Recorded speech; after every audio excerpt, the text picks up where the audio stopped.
Thank you. Oh, welcome everybody to Plat Chat VALORANT episode 175. I'm so sorry to the audio listeners.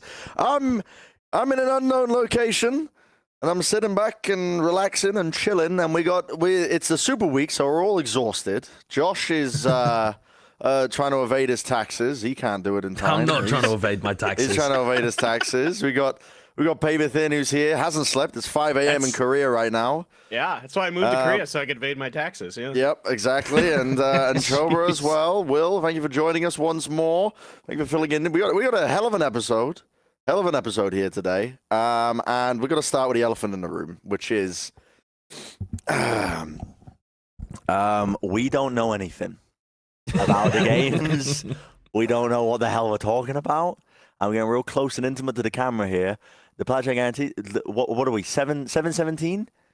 7 out of 17 in terms of our Plat Chat guarantees being, what, correct, wrong? I don't even know. What does that mean? No, that's correct. We're That's getting like 30% correct. 7 correct Preds out of 17 games, so 10 of them were incorrect.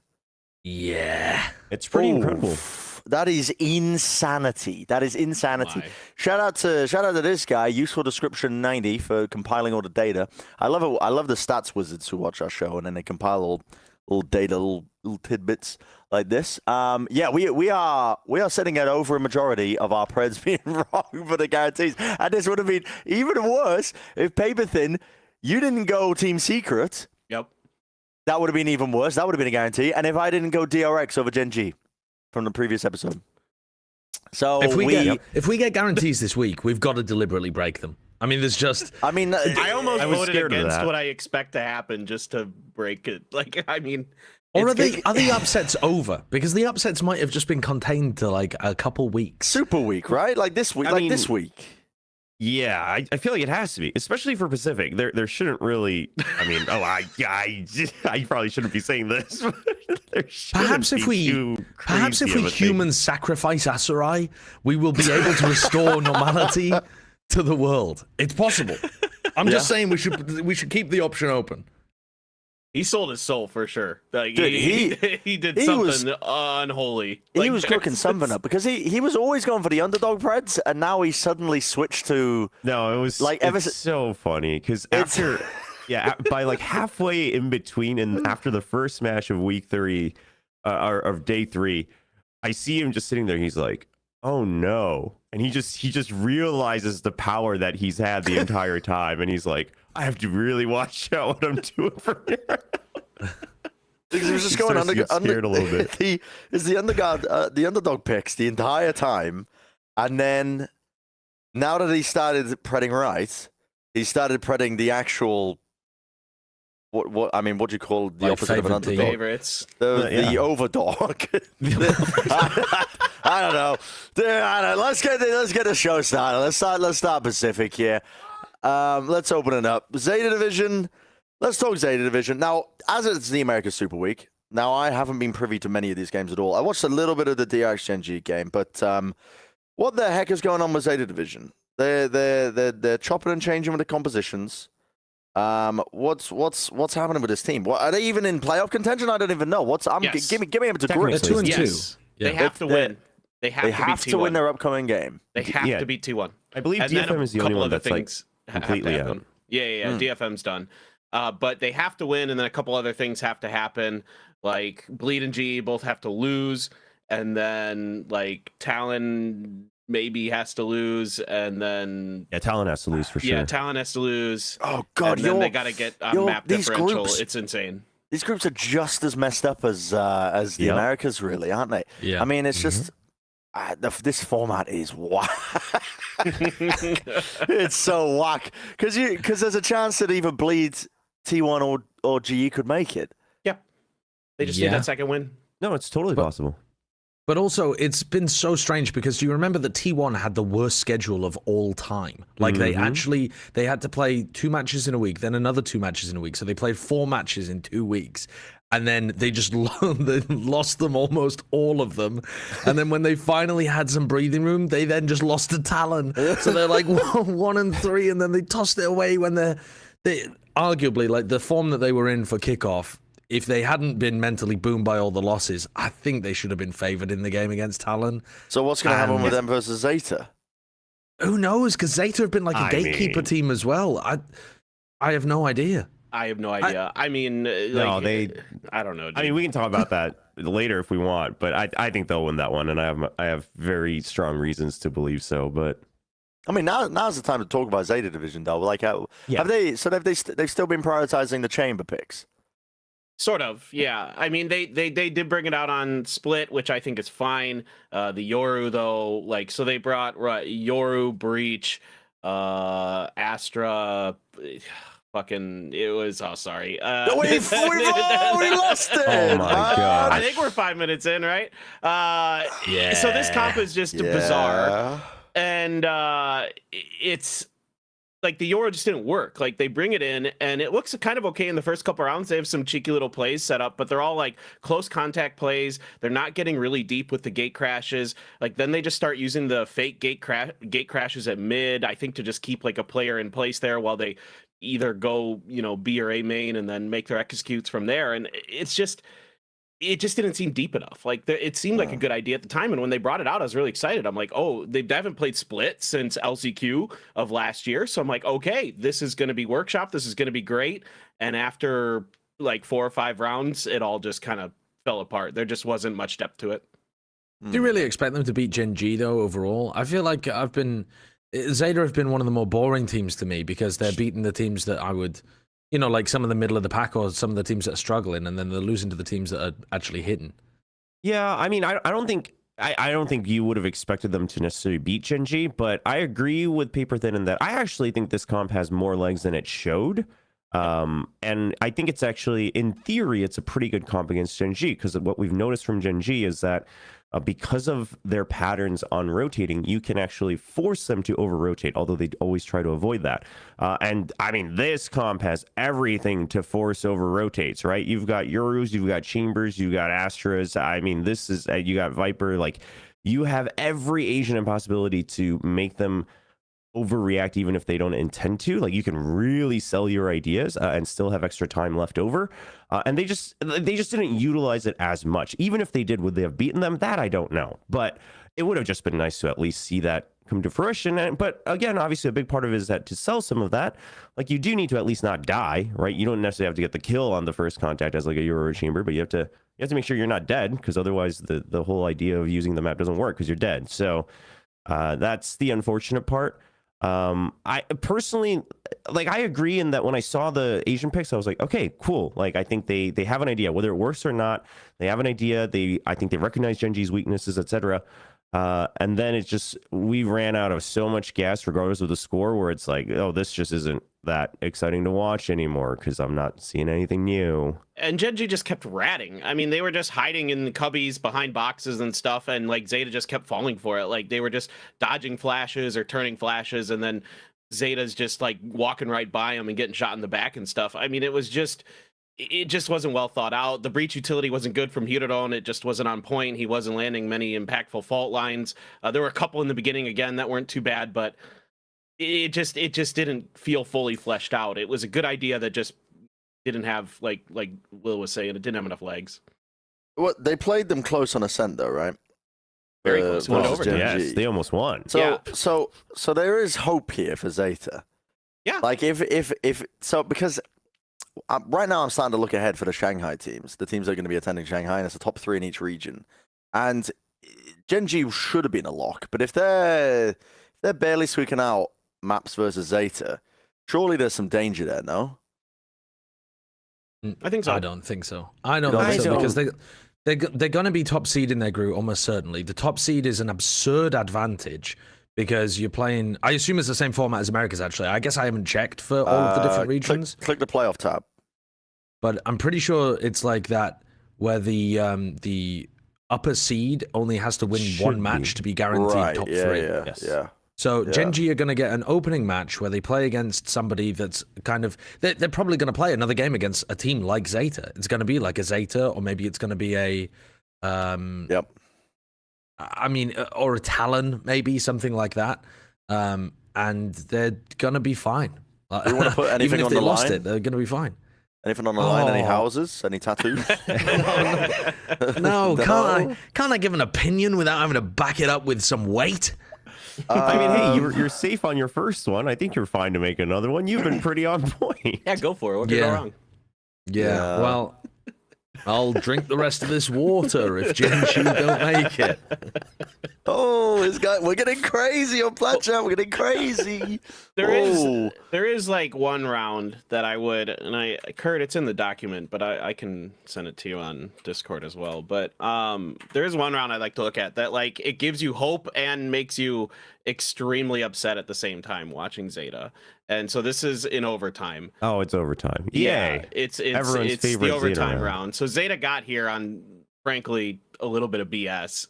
Laz like pop people through smokes out of nowhere, just guess. But so they hadn't been addressing the front of A main at all when they were on their defender side. So this is like them going back to this, and they threw a nano in the front, and they just completely cut off the last two players of Gen.G here. So they've got a huge advantage. And I'm like, yes, they made the adjustments that I was begging for during their defender side. And then it's an impossible round to lose. It's not possible to lose this. Yeah. Just wait. So then they don't rotate anybody. They leave everybody on A. They leave 4 players there. They don't send anybody over to their spawn to check. And then they leave Dep with an op on his own. And then it all just crumbles. I mean, in like boathouse, mind you, like not back at not CT. holding main. Why nowhere where he can get any help. Why is he in boathouse? This is just it. There's no mid-rounding here from ZETA. Like, they make a brilliant call at the beginning of the round addressing a problem that they had been having on their defender side, and then they do this. They just give him absolutely no help. Now, he does whiff some shots, but I don't know what is going on in Laz's head here, but it just, and then it all just comes crumbling down. The rest of this round is just them just kind of walking into this and dying, and you know, credit where credit's due, I guess, to Gen.G that, you know, Munchkin and Meteor cracked, but Yeah, Meteor absolutely carries the 2v4, but it should have never like gotten to this situation is the point for sure. Oh, they needed to send one player to keep track of those, you know, Hero don't still at his owl drone, like, or just send him over. Excuse me, you're on still at his owl drone. Do something. Oh my god. It was just painful to watch. Not good. That's not good. That's not good. So, well, like, it's fixable. But are they, like, is Laz going to be able to come up with these adaptations on the fly? Like, is he going to be able to learn from this and improve? Because there's hope here for ZETA. It's just not quite all there yet. And I don't know if that's fixable. I think this pattern is going to continue of none of us getting any preds right. So I think that they'll actually end up qualifying for the playoffs and more. Let's move on to another Pacific team then. Let's talk Talon.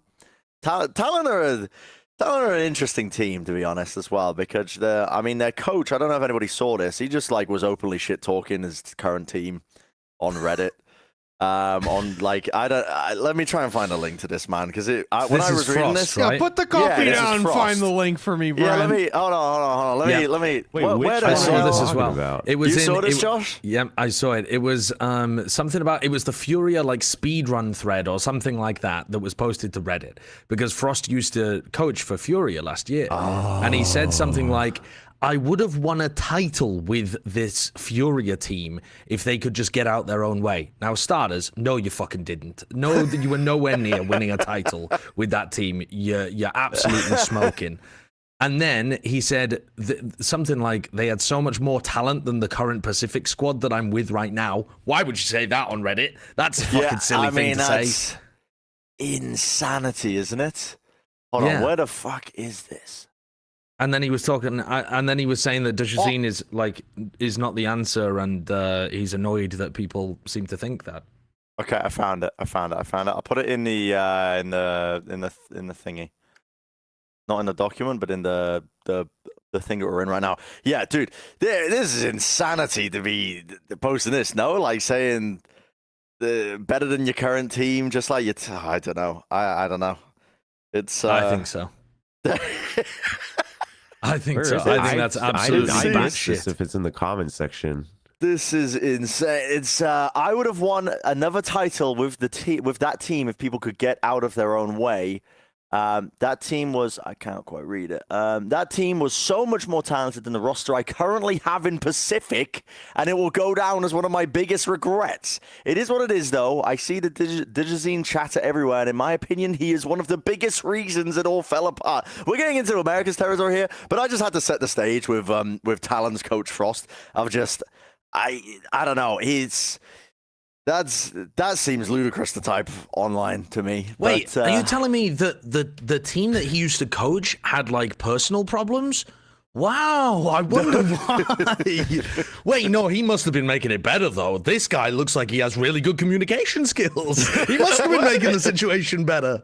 Wasn't it Governor at the beginning of the year that was talking about how he was like, he kind of liked Coach Frost because he would just call them idiots right to their faces? Like, yeah, I mean, yeah, from right. what I gather of just how certain players like talk about Frost and also talking. So one thing's for sure, like even when we have him on the pre-match interviews, and even in any of the interviews that he's done in Pacific, like he will just say exactly what's on his mind. So take that as you will, right? Some will call it a positive.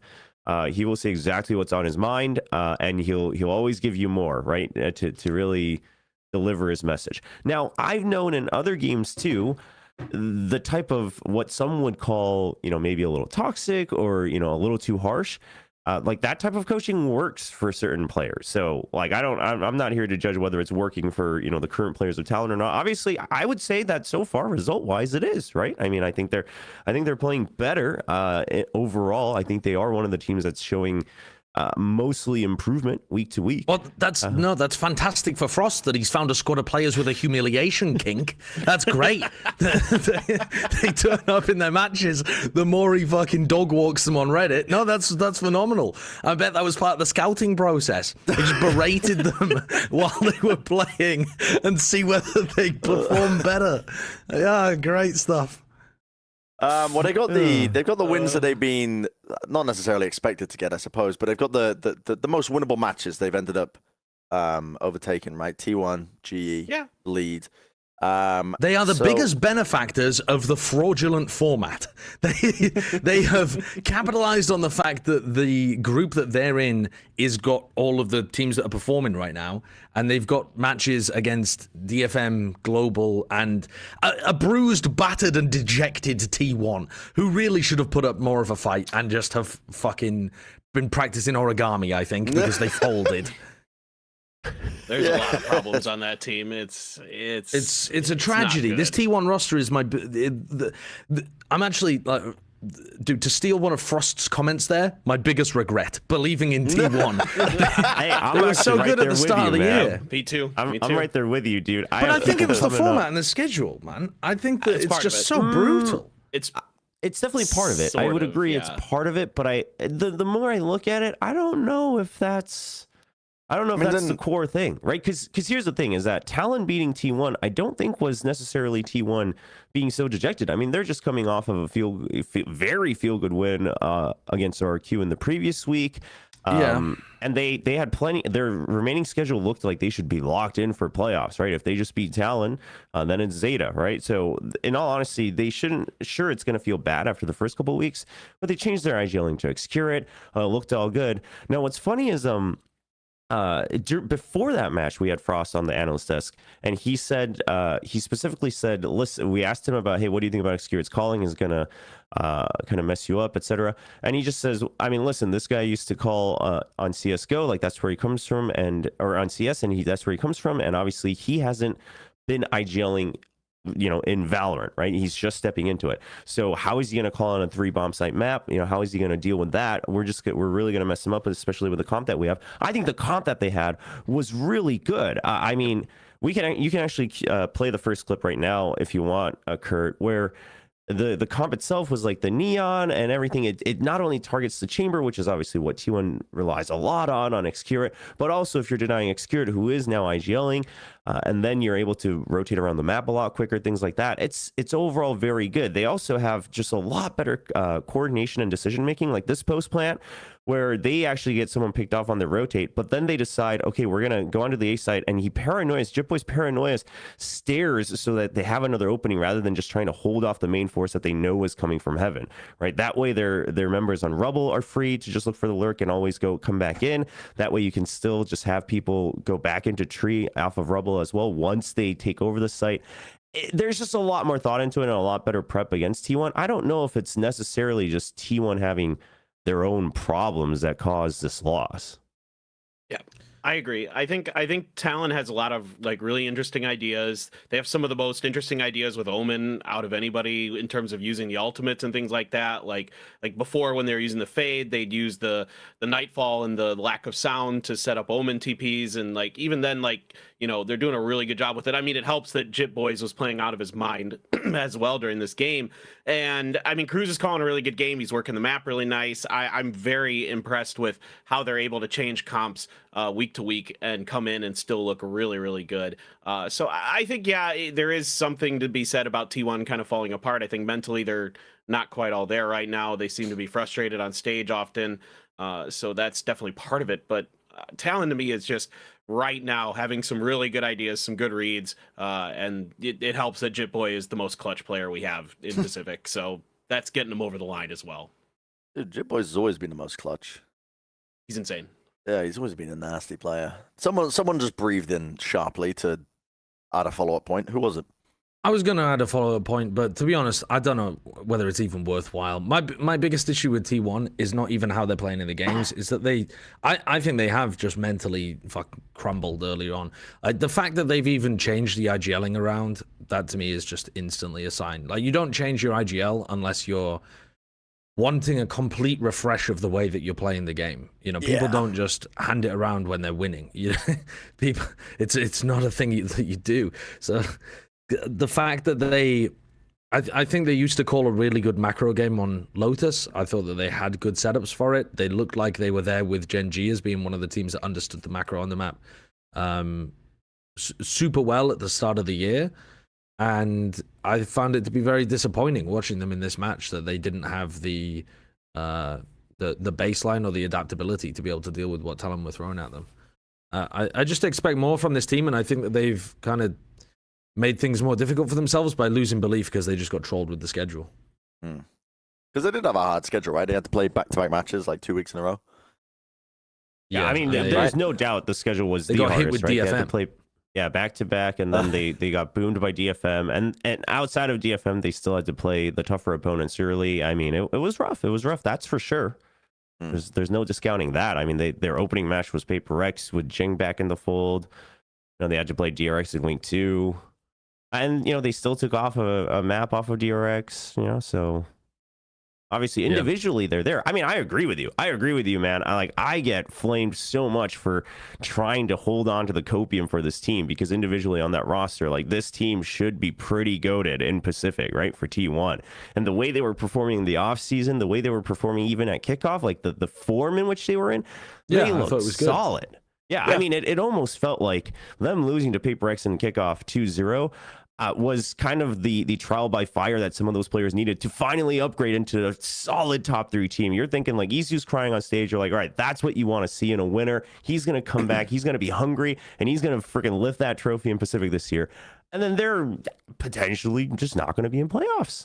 Well, that's the thing. They're throwing away opportunities to be in playoffs. They should have been favored to make it in that third place spot of the Alpha group. Yes. It's possible nobody gets through in the Alpha group, but the team that looks like they're the best set to do it right now is actually Global, who are at the bottom of the group because they play against DFM next. So it's like, it's all just you need to have a long-term approach and look at your schedule and have, like, faith that you're able to still beat these teams later on down the road. I feel like people are being a bit too reactionary, like, inside the teams, I mean. No, I agree. Yep, so everything's fucked, essentially, is the conclusion.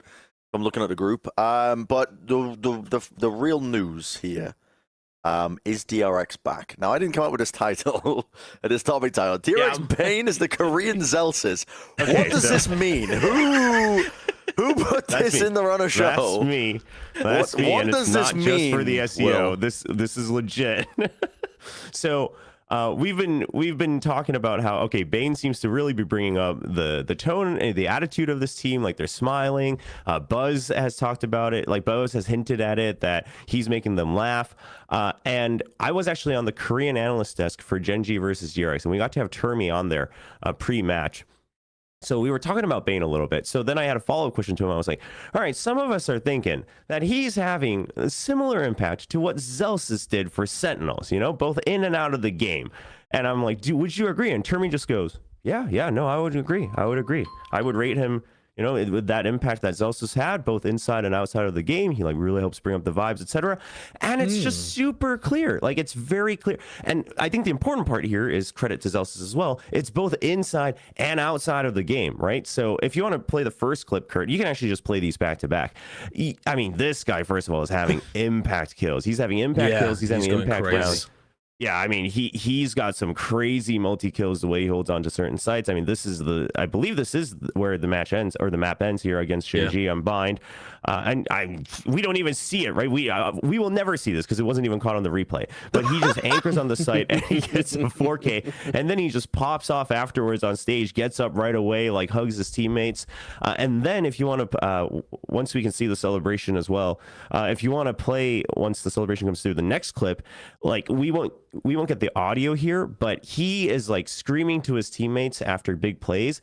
And so for those who know, Korean has formal language and informal language, right? You speak to your elders in a certain way. And this applies to even like people who are like 1 or 2 years older than you. So obviously when you're like calming inside a game, you're not going to worry about that too much. But usually outside of it, you still try to adhere to that. But he's obviously in the younger line of players here on DRX. And after this play, he looks at Buzz and he's like, Buzz, damn it, I love you. And he's just like yelling at him in an informal language. And even in the interview, he's like, yeah, all these kids are like not performing well. I really had to carry them in the first 2 games. But he's got this vibe that normally in the past, people look at DRX and be like, ooh, I don't know. Like, is Termi and Glow going to be okay with that? Like, man, these guys are talking up to their old elders. Like, who do they think this they is are? why Termi isn't wearing a suit. Yeah. This is why Termi isn't wearing a suit. beYn went up He's to been the influenced like, by the informal language of beYn. It's crazy. Exactly, right? It all beYn makes sense. You think you look cool with a suit, man? Get that suit out of here. And he puts the jersey on him. He's changing the team. But this is... Dude, what is this? This is him after the match against Gen.G. I found it on Twitter. Oh, that's somebody clipped it. That's so good. No, but seriously, he's bringing that Zoomer energy to DRX, and it has changed the entire tone of this team. Yeah, I mean, even with like Foxy9, like one of the big knocks on him last year, right, was that he wasn't calming enough. He wasn't calming well. And I've gone and specifically listened to, like, Pacific's been posting a lot of content that's around the in-game voice comms, and I've gone and listened to him. And Foxy9 is so much more communicative. He's so much more on point with what he's talking about and when he's talking about it. And like, it seems to just like have brought everybody together here. I mean, you know, at times Buzz was kind of looking a little defeated during kickoff and things like that. The whole attitude is completely changed on this team across the board. Mako's smiling on occasion. Like everything is completely upside down right now. Yeah, like DRX, Mako's showing emotion outside of like, you know, just slamming his desk once he got COVID and he's quarantined and he can't play on the stage with his teammates. Like, this is incredible. And then on top of that, I mean, I don't know if beYn's affecting this because that would just be insane. He would just be the savior of Korean Valorant. They're changing their drafts as well. Like, they're leaving Sunset open to be played. They're changing their ban so they don't have like a strict permaban every week. Like, this is not anywhere close to any part of the old DRX that we've known. Like, the way they play, you know, it's not just that executes. The way they draft, it's not just about their strengths and just having one permaban and thinking you can beat everyone else on every map. The attitude on the stage, the star players, it is all entirely different. Feels more like 2021 Vision Strikers. Like, it's much more that vibe. Like, with like the attitude and like being willing to adjust and kind of coming up with new ideas and innovations. It's definitely really refreshing. The mid-rounding looks great from Stacks. He looks like he's in his comfort zone. It seems like they trust each other. It's going really good. Dude, they're so back. Yeah. They're so back. They're so back. No, I agree. I mean, listen, I was the biggest DRX doubter within the Pacific region. Yes, these are the vibes right now. What is this? Josh has got the Overwatch League backdrop when he was recording this. Yeah, that's very funny. I mean, that's from 2021 Overwatch League playoffs as well. What? And this Wow. dude just talking about Vision Strikers. They've got the best set plays. Yeah, just you wrote a book. Everybody in America was copying that. Yeah, You exported it. I feel like the style. I was just thinking about what you were saying there about them feeling more like 2021 Vision Strikers. It feels kind of like a brand new identity to me. It feels like watching a new team. I feel like before they were very set up with the entry player receiving a lot of resources, and I feel like what I'm watching now is that the entry is almost like it's more like it is in other teams where it's space creation for the others to be able to take that space and make use of it. They're not setting up, I mean, like old school Vision Strikers, if you want to talk about set plays, was like flash and dash, like Buzz goes in, or RB, or whoever was playing the duelist at the time, and goes in and gets all the kills and other people are supporting. And now it's much more that you're actually getting bigger performances out of, I mean, beYn in this game against Gen.G was amazing, but also Foxy9 was finding so much impact on the attack side, despite being a Cypher player. The attack side of Bind and Split, I felt were really, really good from Bind map. I love the King. Bind It's like map. King back in the day, man. Yeah, but it was just the matchup between Foxy9 and Meteor trying to like battle over showers, and you could tell both of them had been all like, right, Foxy9, right, Meteor, you know what your job is, right? And they're like, yes, I must cam showers and fight over it. and like that's pretty much most of Bind of what happened when DRX were attacking was Foxy9 just trying to break the cam, Meteor trying to like stop him from breaking the cam, and that they would very rarely call help. So it's just this 1v1 occurring between the two duelist turned Sentinels players that have been like ordered how to play the fucking map by their team. It was like the Spider-Man meme when I was watching it. I'm like, they're just identical. These players are identical. Yeah, and that's what I mean. I feel like DRX have taken when I'm looking at the way that they're playing, it does remind me of watching Charon and Meteor when I'm seeing like beYn, you know, well on the maps where beYn is playing Smoke. It reminds me of that duo more than any like. It doesn't remind me as much as of watching like Mako and King or something. It reminds me of what Gen.G have recently been doing. A bit more of a aggressive, get in your face, rely on the aiming, and focus on the team play aspect. And it's really working nicely for them.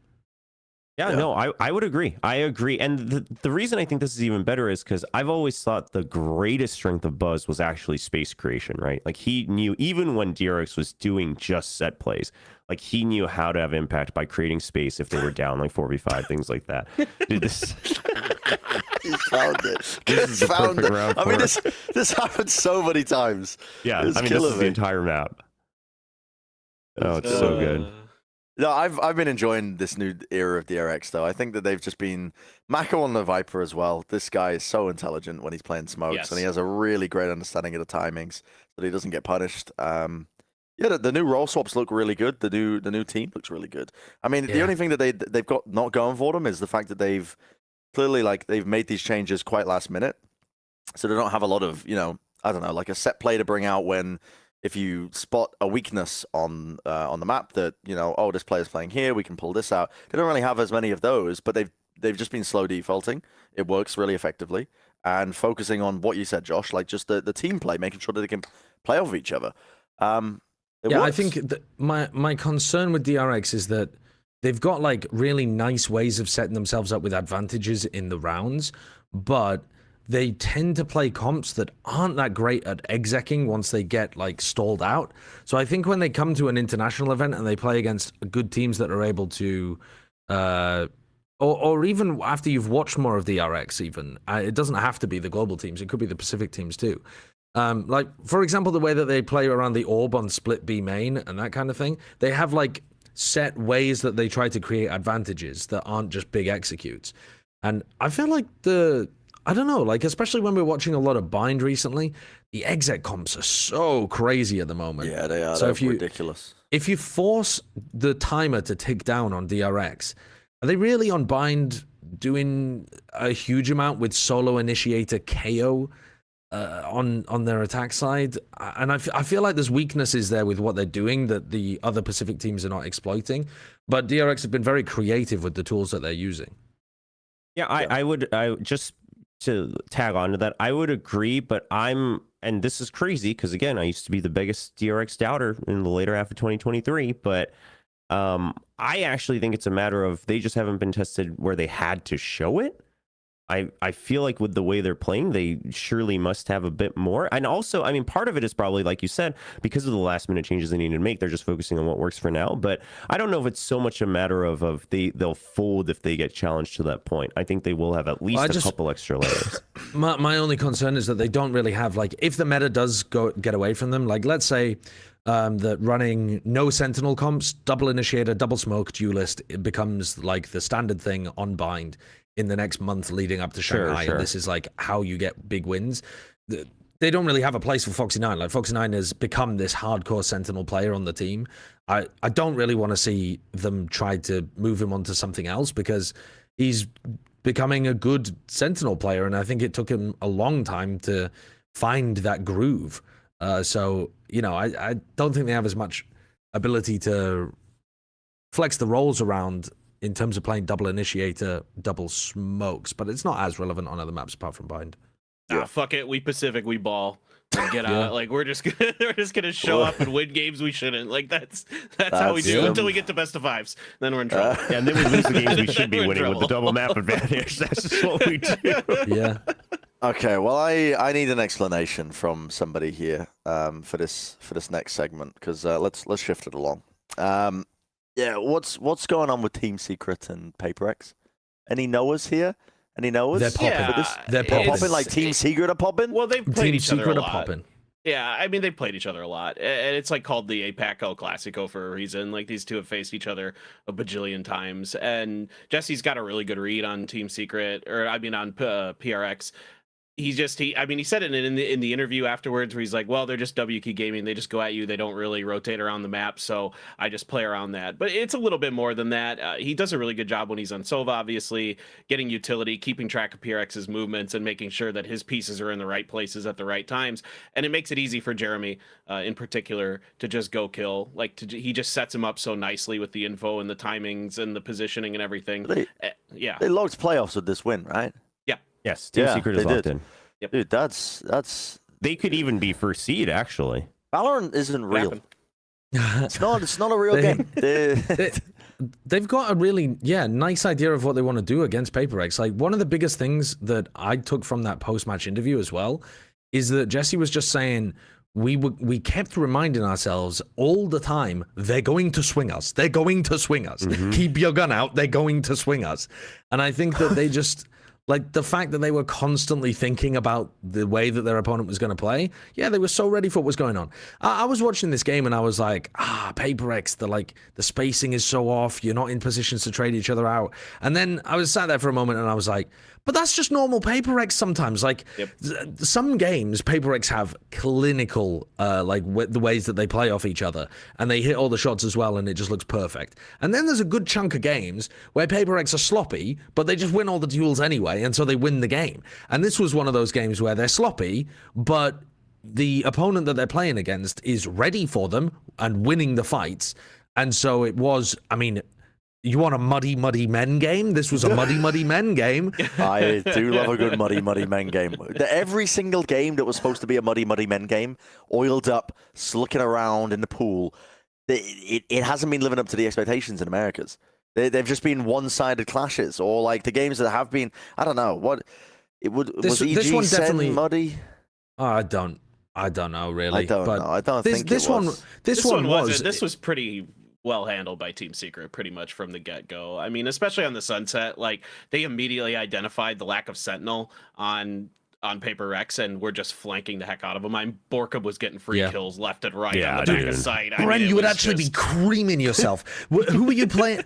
Who were you talking about that was beefing it against PaperX before, where they just ran 5 players on one side of Sunset? You were like, why are they never putting a 4-1 default and they're never lurking somebody on the other side of the map? Or maybe it was on Icebox. You were losing your mind about somebody playing against them. I think it was Gen.G, actually. It might have been Gen.G. It was Gen.G.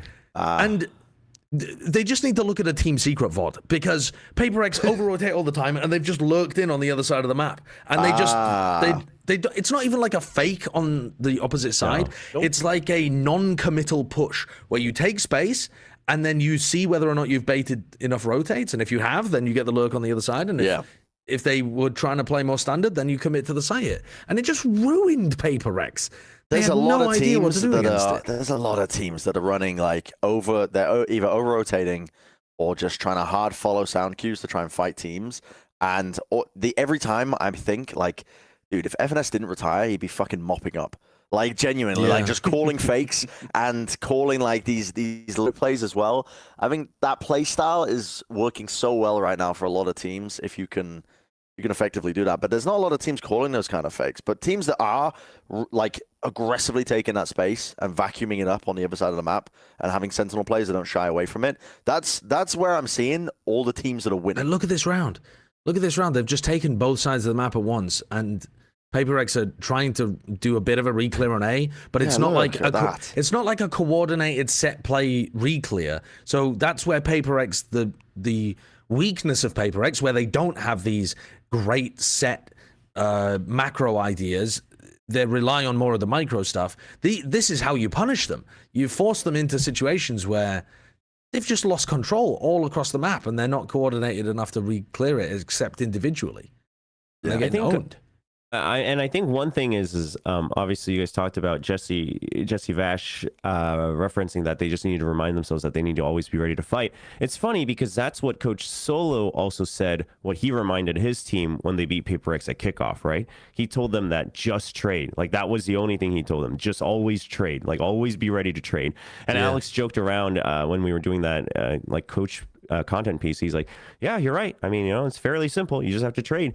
But I think what that tells us is now Paper X can't just get away with the individual mechanics anymore as much as they used to, even in Pacific, right? And obviously they would get tested when they would go international, but in Pacific they could usually always just rely on at least somebody carrying a couple of the rounds and then get right back into it. That's no longer the case. I think now you have multiple teams that can challenge you at an individual level if they're just ready to trade.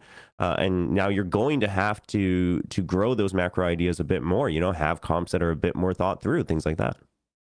Yeah, and I think they did address that in the GE match. Like I noticed that a lot more of their gameplay was watching for, and I have a clip as well. I'll send it to you, Kurt. But like they addressed it pretty quickly, especially with like watching for lurks and stuff like that. They were like, okay, we're still gonna kind of do the same thing where we're just gonna go one direction mostly. But we're going to have either Devi or Mind Freak watching our backs at all times. Like one of those two has to be watching our backs to make sure there's no flanks, there's no lurks. We can focus on what's in front of us, kind of play to our strength, which is we're going to outgun you. We're going to win those fights. So this one, they just like push up tubes, right? They get a trade and then they immediately pivot back over. But if you watch like the utility on the mini map, right? Like Devi's placing the alarm bot at the door on the entrance. And then as they get further in, he's going to place the turret up by belt to watch for if somebody comes up belt instead of going where the alarm bot is. So they've got layers to this defense, and it just lets them, I think, play more of their game. So this is just like a simple adjustment they made from one game to the next, and it was a really good one, and it worked really well. Like any lurks were immediately shut down. They're also just so much more coordinated to me when I'm watching a round like this compared to what was going on in the game against Team Secret. There's definitely, I mean, part of it is like just the timing. Team Secret. Yeah, part of it is to credit to Team Secret, but part of it is definitely Paper X also played a lot better against GE. Like just barring the opponent difficulty, I would say Paper X also played a lot more together for sure. Their comms, like when they were playing against Team Secret, you could tell that the comms were either just non-existent or were all over the place. That's the game where they had like on Icebox, something kept trying to go on top of tube and just trying to go for that drop kill inside tube like 3 times in a row, and he just dies every time, and it's like what was this even supposed to, like no one else is, everyone's just waiting, they're just watching something like, all right, like go get your kill, and like he doesn't, they're like, oh well, now we're playing a 4v5. Like the double swing at the end to close the round out. Exactly. It was like there was almost a level of disrespect against Secret where they just, or a lack of focus or something in the game, and then once things started spiraling out of control, it devolved into more individuality rather than fixing things. So it is good to see that Alex has got them back on the right track. There's no problem with Paper X either. Like they're gonna make Shanghai, it's gonna be fine. Okay, well, I mean that's a bold statement as well. Let's can we look at the groups again, because I quite like that we put this in here. Trying to predict the remaining 3 playoff spots in Pacific gives us a good opportunity to talk about some other teams as well that we might have missed. And whoa, yeah, he's leaking it. He's leaking it. Oh my God. He's leaking it on a show. Well, that was not Yeah. actually in the Run of Show, which is why I'm asking. I was looking at it, but that's fine. Oh, We it's can it's do just that at topic. it's It was right at an the very additional bottom. one. Yeah, it was just at the bottom. Sorry, I should have specified. The but yeah, I think this is an interesting thing. Is just looking at these teams in the groups and seeing who we might expect. Because right now you've got Gen.G, DRX, Team Secret, right, making the playoffs. 3 more to make it. And Josh, you said earlier, I mean, you think global esports are going to be the most likely ones to lock it in. I think Global are going to make it. DFM didn't look very good this week in their game against Bleed. I hate to say it for any of the Yay fans who were absolutely ecstatic at that victory, but I thought that was another pretty poor game between both teams and disappointment for Detonation, because they did look really good in the game that they won, and then it's just kind of been back to not being able to perform. I think Global are going to get the better end of them there, and I think that's going to be the one win they need to just go hit the mark of getting 2 wins. Like the bar is in the floor for the Alpha group. So Global can crawl over it with a win against Detonation. So I think G will win that, but I think as much as T1 has been struggling, I think one of the problems T1 had against Talon was that they were a bit too decisive and too simple in the way they were playing the game. And I think that type of calling and style works miles better against the ZETA division that does not mid-round and cannot figure out the tempo of the game, right? And they don't really have the coordination with their initiators. So I think T1, the thing is as long as they both end up with the same match score, T1 should be ahead, right? Just because of the round score, because G suffered that 13-1 loss on Sunset to ZETA division at the very beginning of the stage, so their round differential is really terrible. But I think doesn't it go to map differential first? And they're both 4 and 8. But I'm saying that I think T1 will win 2-0 as well against ZETA. I mean, yes, if they ZETA both can win pull off 2-0. heroic. It might just come down to who wins like 2-0 versus 2-1, though. Yes. Something like that. It could. I am putting, I mean, I don't know, maybe I'll get shot again. Maybe I'm just in the foot again, because maybe I'm just Such a still T1 holding Copa.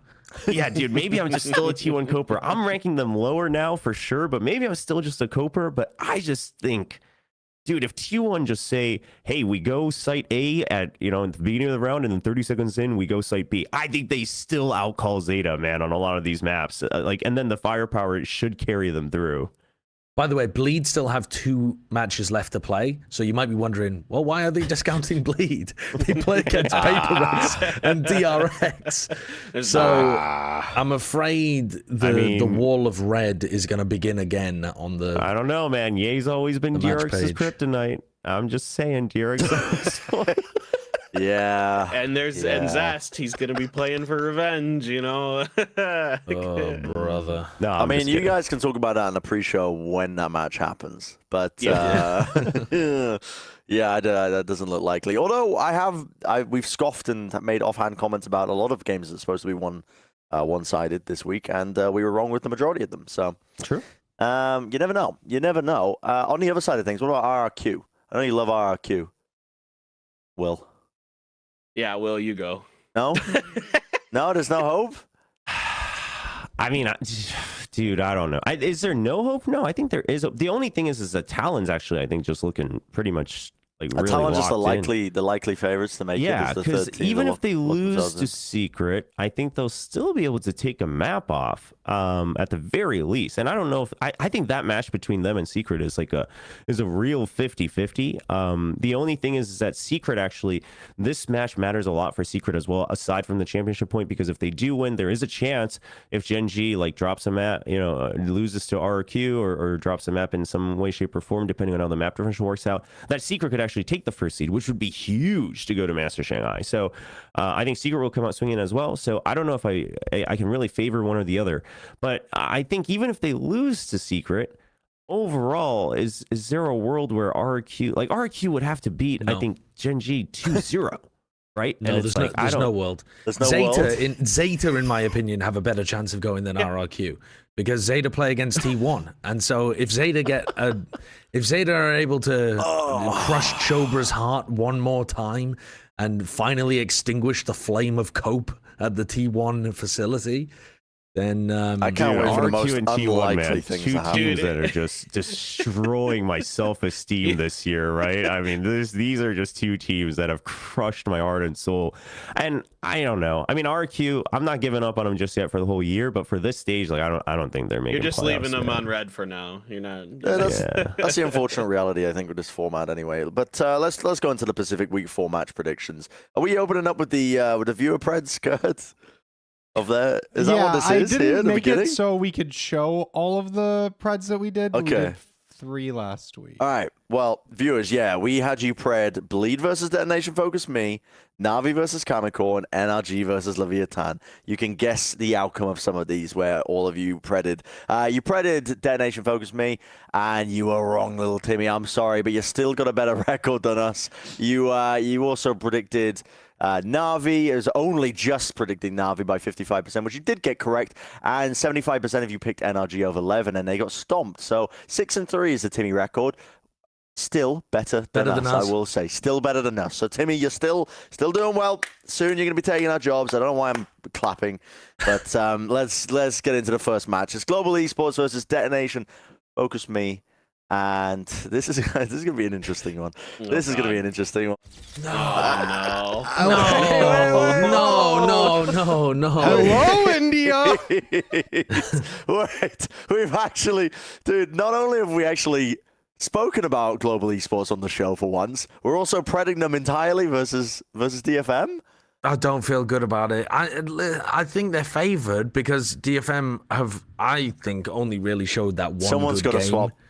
Someone's got to switch it up. Dude, I mean, DFM is like, it's like they watched the last episode of Fallout and they're like, time is the number 1 predator, and then they just die at the end of the rounds. I mean, like, they don't know what the hell they're doing anymore. Like, it's so painful to watch. They've lost all sense of what a default is. It's crazy.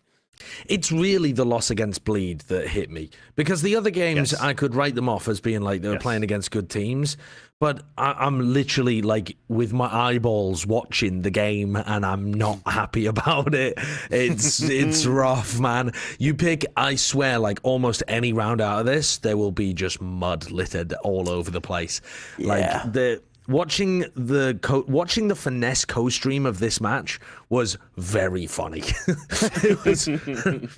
There was a bit of pain involved here, I think. Where did you find even time in to the watch victory. these co-streams in games? I've been grinding. When? I watched one of them a couple of days ago. I watched 2 this morning. I woke up early. You woke up early? I watched one last night as well. What? So you woke up early to watch DFM versus Bleed? No, I watched that one last night. Oh, I was going to say. That's what put him to sleep, and they woke up. Dude, I can't believe you. Didn't we you went to bed at like midnight? Yeah, So how much sleep have you had? not much. Dude, I mean, honestly, respect for that, because I was saying to Kurt, I was like, mate, I don't think we're going to be able to do any Pacific or EMEA on this show, on this episode. I don't think any of us were going to get any time. Well, we're still doing preds, aren't we? I've lost Is this a funny round yet? Where I are don't we? know what to What is Oh, going I on? don't know. What's happening? Sorry, I'm when lost.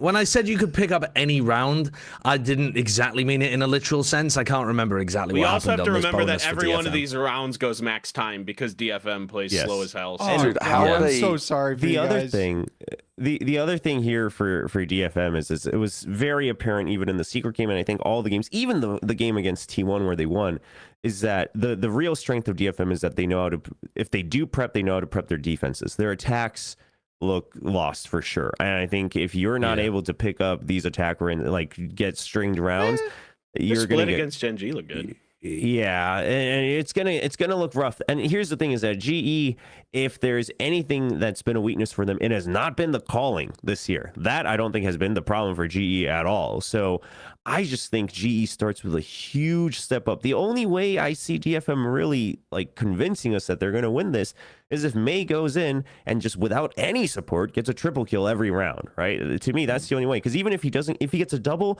like if Lightning Fast is still alive, Russ is still alive, Blaze can still, like these guys will shoot back, right? So I don't think I don't see a world where DFM is able to win this. But then again, I didn't see a world where DFM could beat T1. So Yeah, Well, they're winning because we all pred them. of Yes. course. It's funnier to It's keep gonna the happen. guarantee. It is funny. It's funnier to be wrong. Let's move on to the next pred. It's T1 versus ZETA division. And whoa, audio listeners. Wait, did I say Zeta? No, I didn't. Okay. Or I'll fix it. You picked We'll T1? No, I fix some didn't. stuff up. Also, just because that'd be weird, I just went on this whole rant of how I think T1 can handily beat Zeta. I know, and I was giving the cope for like Zeta making it to playoffs and stuff as well. So audio listeners, Josh has gone T1. I Will, can't abandon the Jover, you've T1 gone- cope. You've gone T1. Me and Paperthin have gone Zeta. I've got nothing to back this up because I haven't been able to watch the games this week. But I just felt like, frick it, I'll go Zeta division because 5 weeks ago, Excurrent accidentally leaked that he wasn't liking the team vibes to his brother, and Yeah, and that's what I've just been going off of ever since then.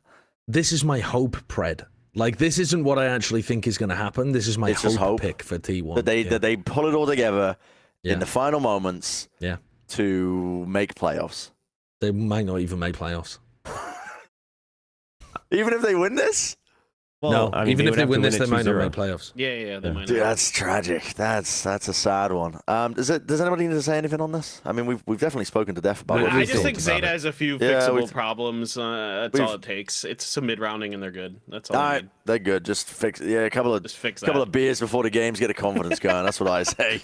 All right, next game, next pred. It's Team Secret versus Talon, and an important one, I believe, in terms of the grand scheme of things. Okay, Ooh, no saved. guarantees in sight. Yeah, paper thin. Audio listeners, listen to this. He's gone for Talon, and three of us, the rest of us, gone for Team Secret.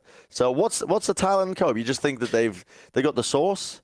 Yeah, I mean, I think they're playing really good right now. I think they're gonna just kind of surprise Team Secret. I think Team Secret kind of has this up and down nature to them, where they hit these hot streaks, and all of a sudden you're like, Team Secret is so good, they're gonna win all these games, and then all of a sudden they just fall flat out of nowhere, and you don't understand why, and everything just falls apart. And I feel like it's just gonna be one of those games. I feel like they're just gonna get punched in the mouth a few times. There's gonna be a few trick plays that Talon has underneath their sleeve that are really going to throw them off. And as much as I hate to say it, I'd love to see Team Secret win, to be completely honest. I think the way they've been playing the last couple weeks, if they can keep that up, they could make Shanghai.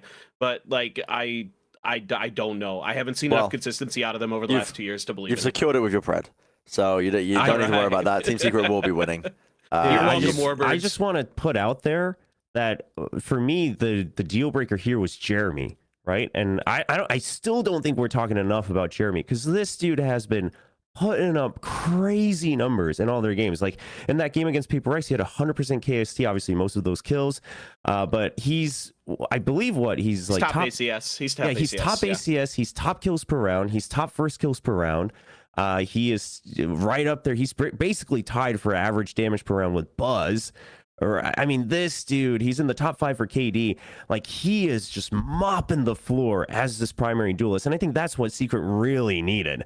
And to me, this is nothing against any of the Talon players. They're great. But Jeremy has just been stand out. And then you've still got Envy, and everyone else is pulling their weight, too, on Secret. I mean, these are insane stats, man. Yeah, they are, actually. I mean, 0.25 first kills per round is nuts. That's nuts for a duelist player. Holy moly. If Talon want to secure the win, they need to buy some billboards in Korea that just say how trash they are. They just feed into the humiliation kink. Frost needs to come out there. Frost needs to come out there and opening speech tell them how he'd rather have a bunch of kindergartners playing for him, and the 100 Thieves squad that won first strike clears their entire fucking bloodline. You just borrow them from the T1 fans. And the Talon players are going to be on stage shitting and pissing and acing. Oh. Okay, well, let's move on to the next spread. It is Bleed versus DRX. Oh, God. Never mind. I lied. It's Gen.G never RIQ. mind. Buzz! Whoa! Wait, hold what? up. What's going on here? I may have mixed it up. Did I get the wrong one again, Will? No, mine is true for sure. I ain't giving up on my boys just yet, but Paper Thin, what's Paper with Thin, yours? Let me double check yours. Gen.G. I'm pretty sure I picked Gen.G. Unless I clicked the wrong button again. This could be my when I accidentally picked 2Es instead of fucking less for my predictions for like top 10 players before Madrid. To avoid any confusion, audio listeners, of course, Will has gone for RRQ. I went Gen.G. Okay, Paper Thin, it showed RRQ. You've changed it to Gen.G. You went Gen.G initially. You never went RRQ. So we've got 3 of us going Gen.G. Me, Josh, and Paper Thin. And then, yeah, Will, the RRQ belief, it doesn't stop there, does it? I will say, if there's any time for them to actually get a win, it's when they're already out of playoffs against a Gen.G that's floundering a little bit.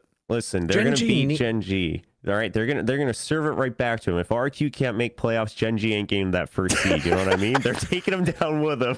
They're putting Secret. They're propping Secret up there. They're SCA brothers all the way to the first seed. They're sending Team Secret to Shanghai, and they're saying, "Screw that, Gen.G. You got to go through the gauntlet again if you want to win." 5th time's the charm for RRQ. Yeah. Like, there you go. 5th time's the charm. Truly now. Now all 5 players will have understood how to play against RQ or Gen.G, and they'll finally get the win. The thing is, if Team Secret lose their match, then Gen.G don't need... Yeah, if Secret loses, Gen.G don't need to win this. They would already have the first seed, and it's the final match of the entire stage. So if Secret lose, this is a completely useless game for Gen.G. Championship points. Yeah. Oh, yeah, of course, there's 1 championship point for each one, isn't there? Yeah, no, Gen.G is the win. Okay. I was trying to cook up a scenario in which RRQ where could just get the free victory, but... Yep, where they wouldn't care about the game. Yeah, no, that's not going to be the case. Okay, well, that is, that's all of our Wait, no, we missed one. We missed the, Bleed DRX. We missed that. Why have we got this? Why have we got this? Because we all know which way it's going. Here we go. We all know which way it's going. Everyone smile. Oh, okay. Yeah, we've all gone DRX. I mean, the storylines, they write themselves. You already said it. You wrote a book on this one for the pre-show, didn't you? I mean, he's never lost versus this DRX. Koi's the Kryptonite. Zest with the revenge match versus DRX. It's just not happening. I'm sorry. I've never been more confident in a match before, and we have never got any guarantees wrong ever on Plat Chat. This is going to boost our win rate. This is going to boost the win rate. This should boost the win rate. This should add 1 into the column. Tally it up. It should be a correct pred. There's nothing more that needs to be said. There really isn't. Like, this is actually just going to be a paste in. That's not even long fun here. Just put in more guaranteed matches and boost your win rates. I don't mind it. That's a good point. That's what I did, honestly. My ego got shattered these past 2 weeks, even though I'm not the one predicting. It hurts my feelings. We need some wins. We're going to get him. Don't worry. We're going to get him. Okay, I'm going to sit back and relax because this is the end of the Pacific segment. Thank you very much for joining us. Will, and thank you very much for joining us, Paper Thin. I know it's very, very late where you guys are. Probably like 6 a.m. now in the morning. But that's not it for the episode. But yeah, thanks for joining us. You made the episode a reality. Didn't really know if we were going to be able to run one this week because there's so many unknowns. Like I'm literally running off. I'm like the fucking equivalent of Iron Man in the first movie. It's like Tony Stark built it in a cave, a bunch of scraps. I've got like fucking cables and shit running across the floor. I don't know what's going on with my setup. Anyway, let's see. But thank you for joining us. Before we dismiss our guests, let's see what your setup looks like. I don't know how. I'd have to lift up my laptop to show you. Are you using the laptop camera? There's my mixer. Yes, I'm using a laptop camera. So I've lifted the laptop, and then there's a drinks and there's a monitor here, and then there's a table. You're doing great, Bren. Keep it up. I was tempted to do the episode outside because there's like a balcony here. So I was tempted to just set it up outside and just have birds chirping and just allergies, and I start sneezing all the time. Anyway, thanks for joining us, guys. I won't hold you anymore. I won't hold you hostage. But yeah, and hopefully we don't get too many preds wrong. Wait, when are you guys next working? Tomorrow. Tomorrow? I'm off, but I'm on Sunday. Pacific starts tomorrow again? How does this guy always get away with being off when he comes on Plat Chat, man? I don't understand. He just has the perfect schedule. Holy cow. Okay, right. It's all Kurt. Much appreciated, guys. And are we going to go to a break, Kurt? Yeah, let's get a break so we can make sure we get our guests in. Go to a break. Get the new guests in. Guests in. Thank you. Bye. No, we can still talk while the screen is up. It's not like the screen just nukes everyone. Thank you so much for coming on, boys. Yeah, thank you. No, thanks for having us. Thanks, Kurt. See you And guys. so, See you later. we're getting Sliggy in, getting TMV in, and God, I'm looking at the EMEA results. Yeah, the recent result that just happened with BBL beating Navi is that's throwing a bit more chaos into the mix. So what does that mean for the? Dude, BBL are going to be the top team in the group. It's pretty incredible. What is going on? Yeah, BBL are just the best team in the EMEA. What is Apparently, happening? they've beaten Heretics, they've beaten Navi. Dude, Turkey on top though. Yeah, Holy it's the reverse moly. Brazil. Yeah. That's actually insane. Oh wait, so we are doing EMEA. We're not going to skip it.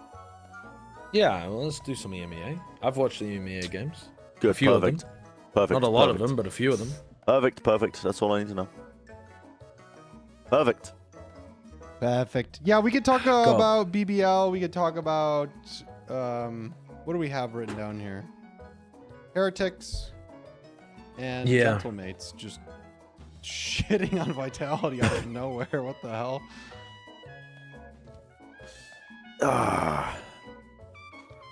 Dude, what a snazzy tune we've got. People think the hotel life jet set in Los Angeles Is good. is good. Is nice. No. Oh my it's not God, you've nice. been lied to. You've been lied yeah. to so badly. You've been fed a You've been- romanticized dream. Who's saying this? I don't know. It's just culture, isn't it? It's just pop culture. TMV's Why- here, by why the way. have you What's brought up, this up? TMV? Welcome. Hello. Oh, Can I be heard? You can.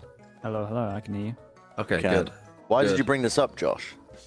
Just because you were showing yourself around the hotel, and it just reminded me of the misery of my existence at the moment.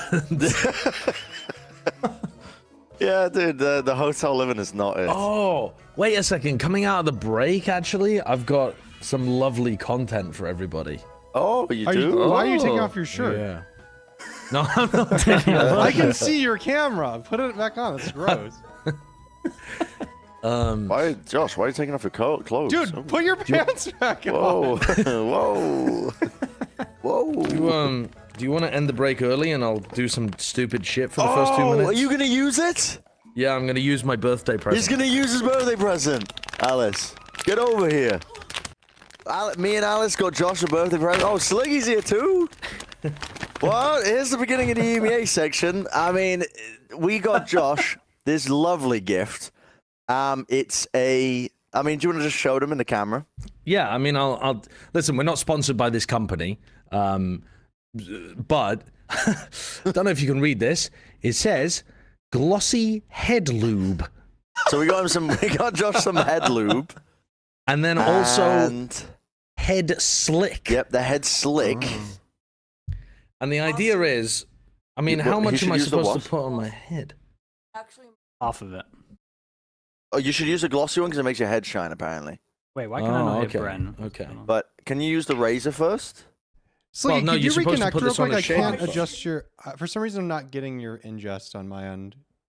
Thank you. Oh. So Oh, I what wouldn't does it advise taste like? eating it. Yeah, not pleasant. Yeah, It's we're good. menthol Nice. on my tongue. That's so odd. Wait, did you eat this? I mean, accidentally, by yeah. accident. Accidentally, I ate some. All right.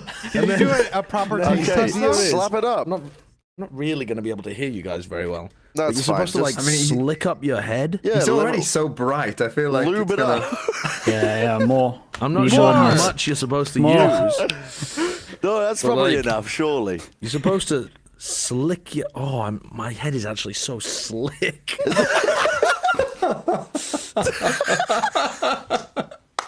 God, it is so bright, isn't it? But no, Oh, not this again.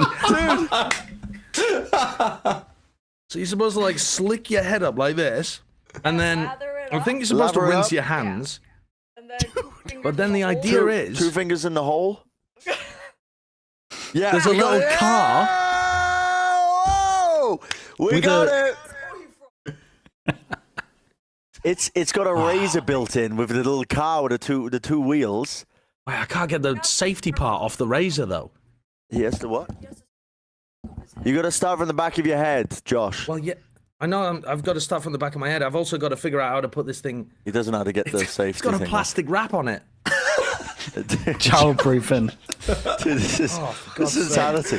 How are you going to get all this foam off your head? I can't do it because my hands are slick. I've used the slick on my hand. You should call room service and have them help you. Yeah, that's actually true. They will help you out. Yes. Oh, my I'm sure hands are room so service slick will and You wanna fully go and help him? understand. In room 224? He can't do it. My hands are so slick and slippery. What the heck? You can do it, How's he going Josh. to open the door? Just I don't wipe know. your hands on your shirt. Oh, wait. Oh, Oh, God. Oh. Josh, we're going to come over and help you, okay? Okay, okay. I mean, we can start talking about EMEA if you Yeah, like. you guys want to talk about EMEA? I'm going to come over and help. We'll let you guys handle the show. Wait, this has got to be. I've got to find a solution. Okay. I found it. He's found it. I found it. Okay, but now there's just a raw blade in my hand. So which way is this supposed to go on? I'm doing a bit of trolling here, I think. Oh, Yeah, we've been waiting got for it. this There we go. moment. I got it, You I got it, I got Alright, it. from the back. Be From careful. The back. Right, sorry, wait there. I need some more head slick now because it's starting to go unslick again. jeez, Put that's another a lot. dollop on there. Put another dollop. Let me properly work it in. There we go. Slicked up my head. All right, now we've got ourselves a little car, and we go. Meow. No, from Oh, the back, from the back, from the back. From the back. Yeah, like from the back, like this, over. Like Okay. this. You're gonna hurt yourself. Meow. Dude, our Google Drive is crashing now. Dude, that is crazy. It's working so well. Yeah, I kind don't of even sick. know. How would you describe this to the audio listeners? What's going To on the right audio now? listeners, Josh has a razor that's attached to a little car, and he's slicked up his head and foamed it all up with shaving cream, and he's shaving his head with the razor car. But now I need to close We the do. curtains so that I Yeah, can... it's too bright. Is my head actually shaved differently now? It looks. Oh, it smooth. is. Oh my god, it's. I've just shaved lines into my head.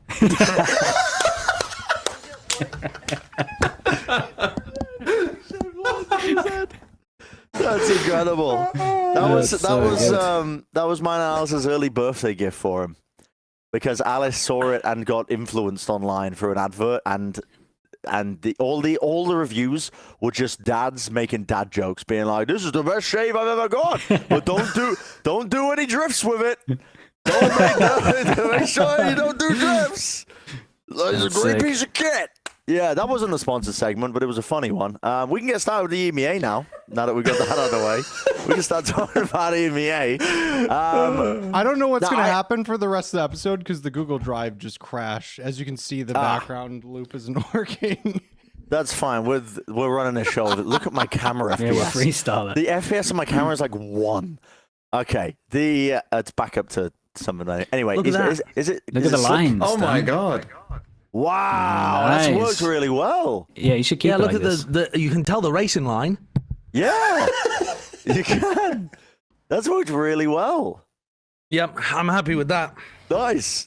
You're welcome for the gift. Let's talk Heretics. We don't know how the show is going to go. It might just implode because the Google Drive stopped working. But let's talk Heretics then. Woot comes in, living up to the hype. The prince that was promised. This guy, for the longest time, didn't even know if he was going to be playing. To be honest, it got to a certain point where I was wondering, are they just going to keep running Patatek into the team and just keep running him? But apparently, he's lived up to the hype. Now, I didn't watch the game. You guys did. So you guys tell me. Who's pulled these clips? Who's pulled the first one? Liquid looks sad. This is TMV's clip. That's I pulled the it. first clip. I couldn't do this clip to my own org. this is all him, bro. I'm sure that you must agree, though, Steve, because this Oh, first yeah. clip here, well, it's not even just this one round that hopefully Kirk can show, but it's the round before as well. Heretics were just running like this A exec, and Liquid have stacked 4 players here twice in a row, and they lose both times. And it's messy. It's the mud. I mean, just look at it straight away. It's messy, muddy. They have an ult advantage here. They've got 4 people stacked on A, and they still lose. It was so like just depressing, and like you could see almost a meal, like, you know, like they called the timeout and they started like kind of stacking A a bit, and like you can just imagine as like a coach, it's like, what the fuck do you want me to do? Like I've got 4 players on A and they're just doing an straight A exec and you are still losing. Like what can you say? Yeah, it was sad. Yeah, They got cleared. They got absolutely cleared.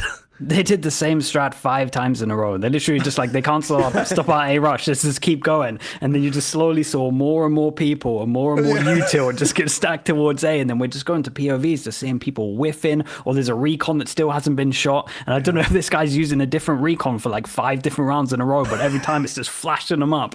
I'm just thinking, how is no one shooting any util here? Like, what's going on?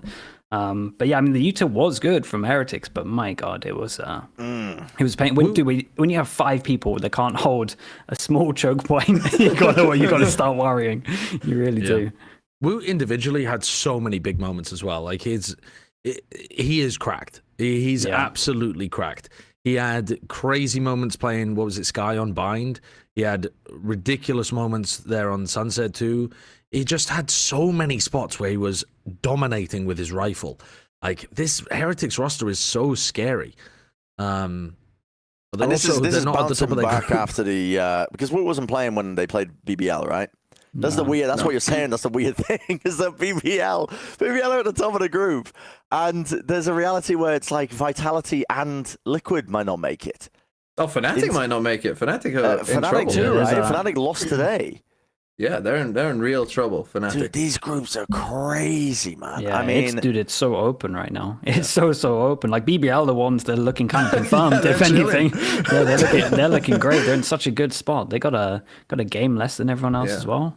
Fnatic play NAVI, by the way. That's why they're in trouble, because that's their last game. Yes, that's and the they last practically game, have to win. Yeah, so they're in trouble. Let's talk about Heretics, because Heretics, to me, they were like, I think the timing of this came at a good time. This would change for them, because like, I would have maybe worried for them had they, just lost to BBL and they kind of were sleepwalking a bit in that game, I thought.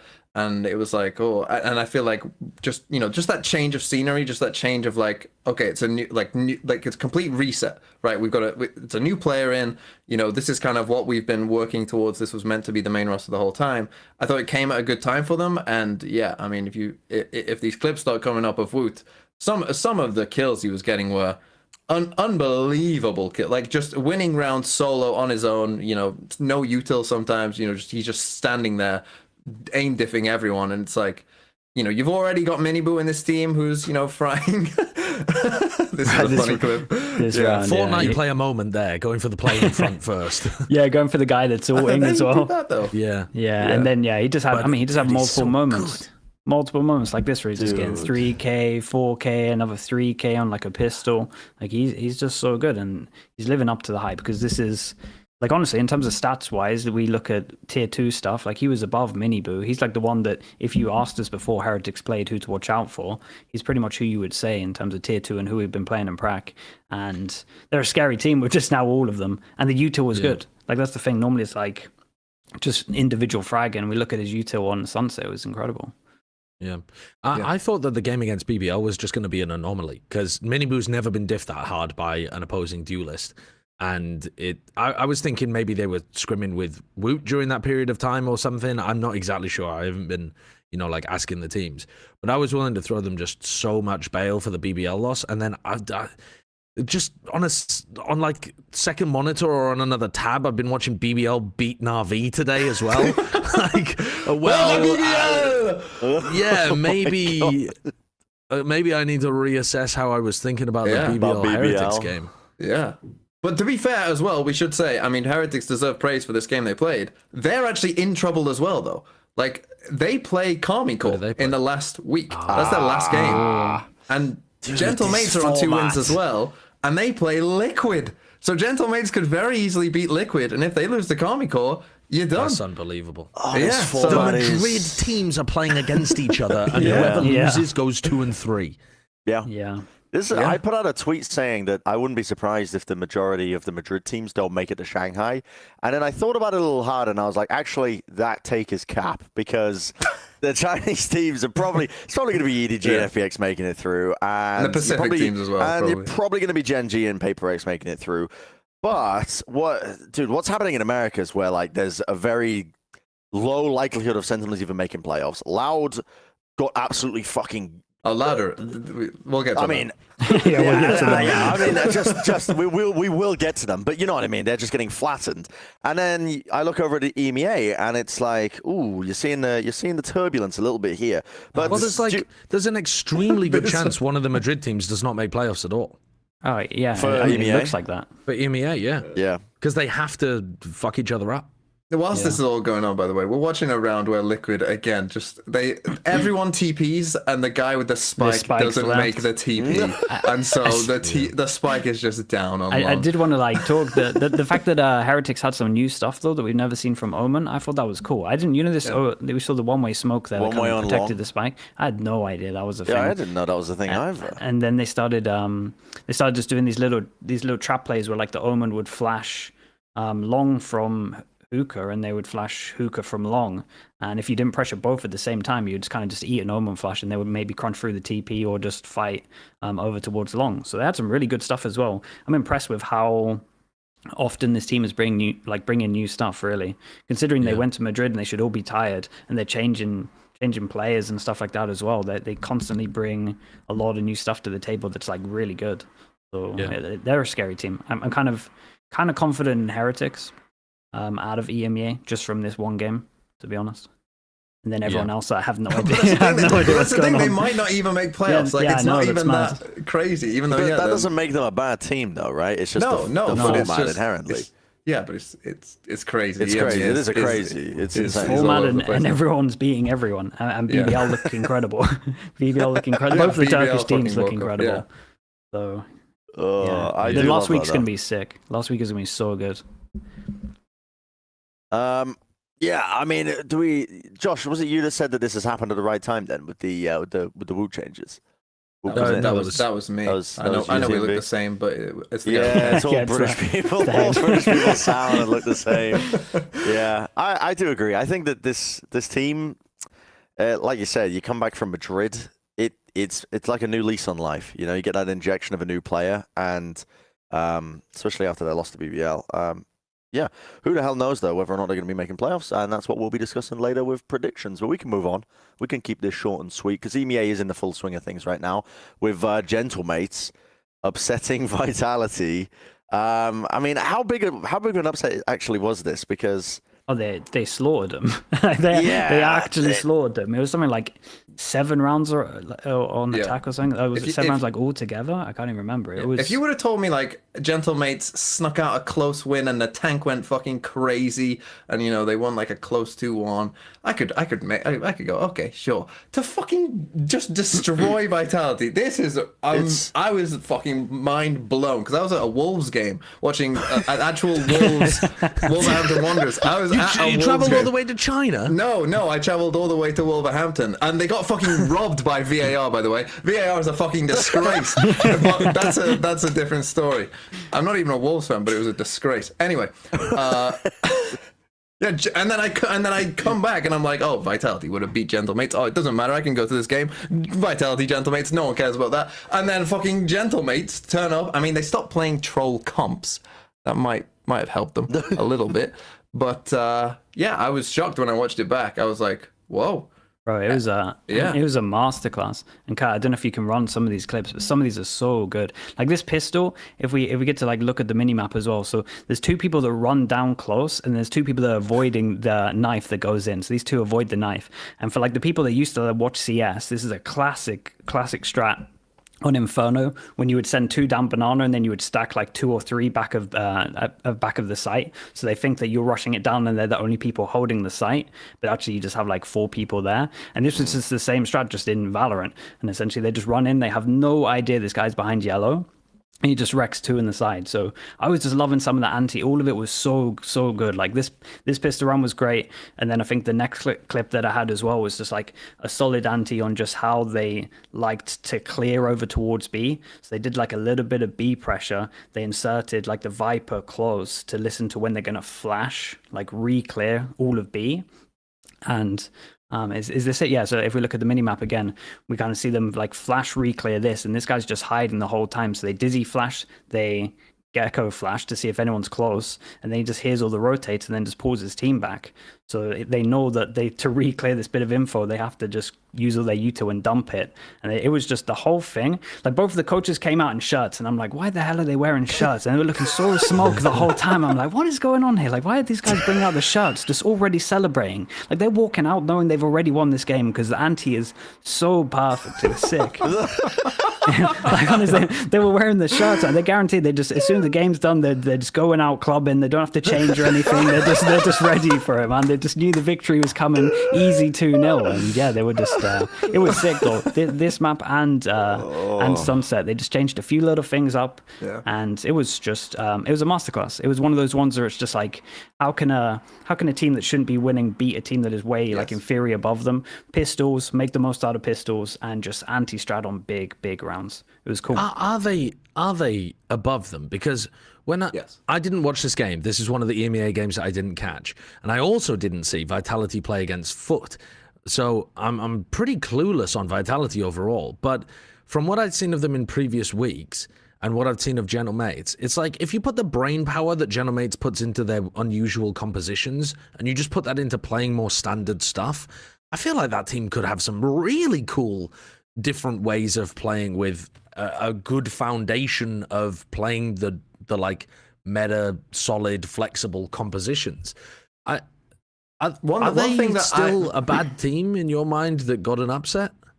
What? Yeah, it's the shots. So I'm talking about, dude, he's so confident. He's so confident. Oh, he came out late as well, didn't he? Yeah, he came out late, dude. He was getting his best shirt on, just ironing it. Dancing, yeah. It's crazy. Yeah, for me, Vitality, I wonder, like, because Gentlemates, you know, they didn't play any Phoenix. They were playing double Duelist, I think, on Sunset in their game before.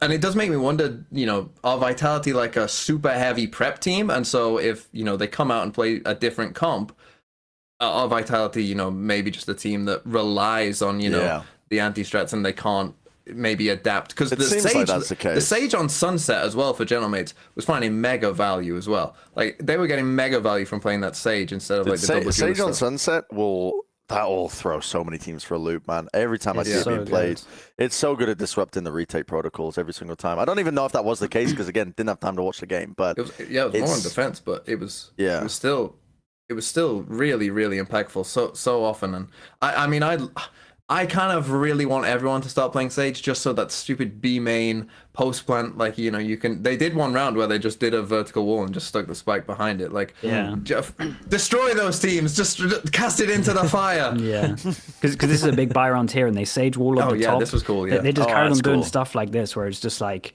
10 seconds into the round, they take mid to Sage wall up, and there's another clip I think after this where they do it over towards A main as well, and then like you said, TMV at the end, they just did the Sage wall diffuse for the B plant, which really needs to be like we're watching Pearl all over again. Like, we need to really address this. It's worse, to be honest. It seems to work. No, I think it is worse because you smoke yourself off. Yeah. Like normally it was just like other people would smoke and you're spamming. This time they're like, quick, smoke ourselves off. I think it's because the range is so short as well. Like on Pearl, you know, you're spamming, but you're so far away that like you might not hit. On because its spam is so short, it always seems to work. It needs a change. It's just the angles just benefit the guys. Yeah, this is the other one was right. They use the smoke over towards A to create pressure, and then smoke goes up, and there's just two people above it. It was just always this on a big buy round. Like every time it was like, oh, they got to win this round to make sure their money's good, and there's just a smoke goes up, and two people just slowly appear on top of a wall. It was sick. Yeah, dude, I loved this game. It was fun to watch, but it was just a good example of like 4 pistols and a game plan, and you beat anyone really. Yeah. And then Gentlemates are in a great position to make playoffs off the back of that win because they now play against Liquid, who've been fumbling. Oh, yeah. So it should be Gentlemates in playoffs. They in also theory. beat BBL, who is the best team in the world right now. This, I mean, That is true. I don't know what's happened to BBL. Like from that Gentlemates game to now, I don't know what's happened. But they're Has playing anyone well. spoke to them to find out? Like, what? Well, Brent, did you lock them in a room? No police. I didn't look. I didn't give them the Furia treatment, where it's like one room, no police interference, no cameras. I can sort them out. Which I can't even remember the original. Was that Bleed I was talking about originally? Yeah, I think it was Bleed. Yeah, it was. Yeah. Yeah. Dude, I get pissed off when I watch teams that are easily fixable. I don't know. I say easily fixable. It seems it's probably they have like 50 hurdles to overcome and they don't know which one to address first. But I mean, Sliggy was famously saying 1 hour and he can fix people with Valorplant. So It depends on the issues, man. It depends where the issues are. Like the current K Corp, yeah, I couldn't do an hour of them because that's like mid rounding. We might need a year for that kind of stuff. But like this smaller stuff, economy wise, dude, an hour's pushing it. You could do it 30 minutes these days, I reckon. G2, I could fix G2 in 30 minutes. I reckon I really could. There's a few teams. well, do we have any topics about the game that happened today? Fnatic Foot. Give me a title, don't know I'll whether we type did. it in. Fnatic, not fans of feet picks. Yeah, that's Foot- great. That's great. That's great. You've killed it with that one. Well done. Now, Fnatic are in a really rough position. They might not even end up making playoffs. They look like they're going to go 3-3 to end the stage, right? And when I watched this game this morning, there's been a lot of talk about Fnatic not being creative enough. I feel like that's one of the big criticisms that's been leveled at them in general this year. And they actually had tons of different looks that they were bringing in this match. And their execution of those looks was abominable. Abominable. So true, yeah. The comps in this game, oh my fucking god. The split comp for Fnatic, I like the comp in and of itself is like whatever, but it's not Fnatic. This is not a Fnatic comp. They don't play like you don't think Fnatic, you don't think like, yeah, just fucking run A, That's bro. that's I mean, paper try some- to give an example for Kurt to pull. Look at round 5 on Split, and But it's just not them. Like that's just not how they play. But the comp has to play like that, right? You've got no reclear, you've got breach double duelist. It's like you have to just fucking send it. That's the comp. Yeah. But that's just not them. It doesn't make. I don't get how they came to that comp. I don't get how Boaster thought like, yeah, this is the comp that I want to call with. I just don't understand how they got there. I feel like this is a good example of what I'm talking about, because this one is the Group B main, and you'll see that they, as soon as Foot use info utility into B main, they know that they're like stuck in the dog and they jump on them. I think this is the round anyway. And they've got a great idea, but the pathing is just like opposite from Alpha and Durka. And whenever I watch Fnatic, I feel like this was even the case last year as well.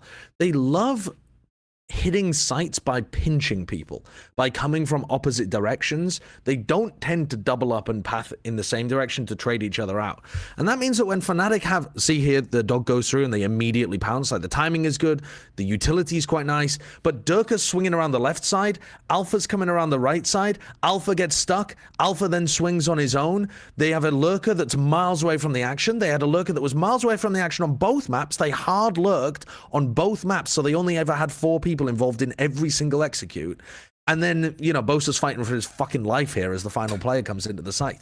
And it's like, you can fix this kind of play by just having Durka and Alpha play off each other a little better, or just having the players' spacing and fundamentals work better. And all throughout this game, it's the same shit. It's another like really good execute, and then the teamwork is just really bad. There's another one on round 10 where it's the same kind of thing. It's just they must have the world's prettiest Valorplant and the world's worst Valorplant to exec ratio, because everything's really nicely drawn up and they all know what they're supposed to do, but the actual the details, the timing of things and the way that they're spread out is just they would have to hit shots like they did last year to make up for this and make it look good again. I mean, this is a PaperX on Bind in 2022 comp, by the way. Well, except instead of the helmet, I think they were running a Brim. But they get away with the timings because they only play the one timing. They play high tempo 24/7, right? Which is that's easy to understand. I mean, look how cool this is. But then Durka swings, and Leo's just stuck in a smoke, and Boaster doesn't swing to try to trade Durka. Then Boaster's just alive, and then here comes our hard lurker at the end of the exec. Like, it's just that you've cooked up such good ideas here in a comp that you haven't really showcased before, and you're flubbing the execs like this. Oh, I felt like the chamber trip was wrecking them all the time. It was. I was like, I've never seen a chamber trip. I've never seen a chamber trip get this much value. He's like double satcheling in, so he's like shooting him and following him around. So he's like he's in there, and there's like a giant slow circle, so he can't do anything. And every single time, it's just getting so much value because he's sending it in. No one's ever shooting it, so it's just instant slowing him. And Fnatic need to skip Prax and play CS2. And just practice with no utility whatsoever, and just trade each other out, and just play off each other. Set up little crossfires, set up little double swings. Like, you play a scrim where you're not allowed to use util. This part of their game is so off at the moment. It's wild. I hate watching them because when I think of Fnatic, I think of simplicity done well. It is literally they are the kings of Skydog, Prowlers, or Sova Drone, and like you get info and then you do this. Like this means we then flash here, or this info means that we use this util here, this util here.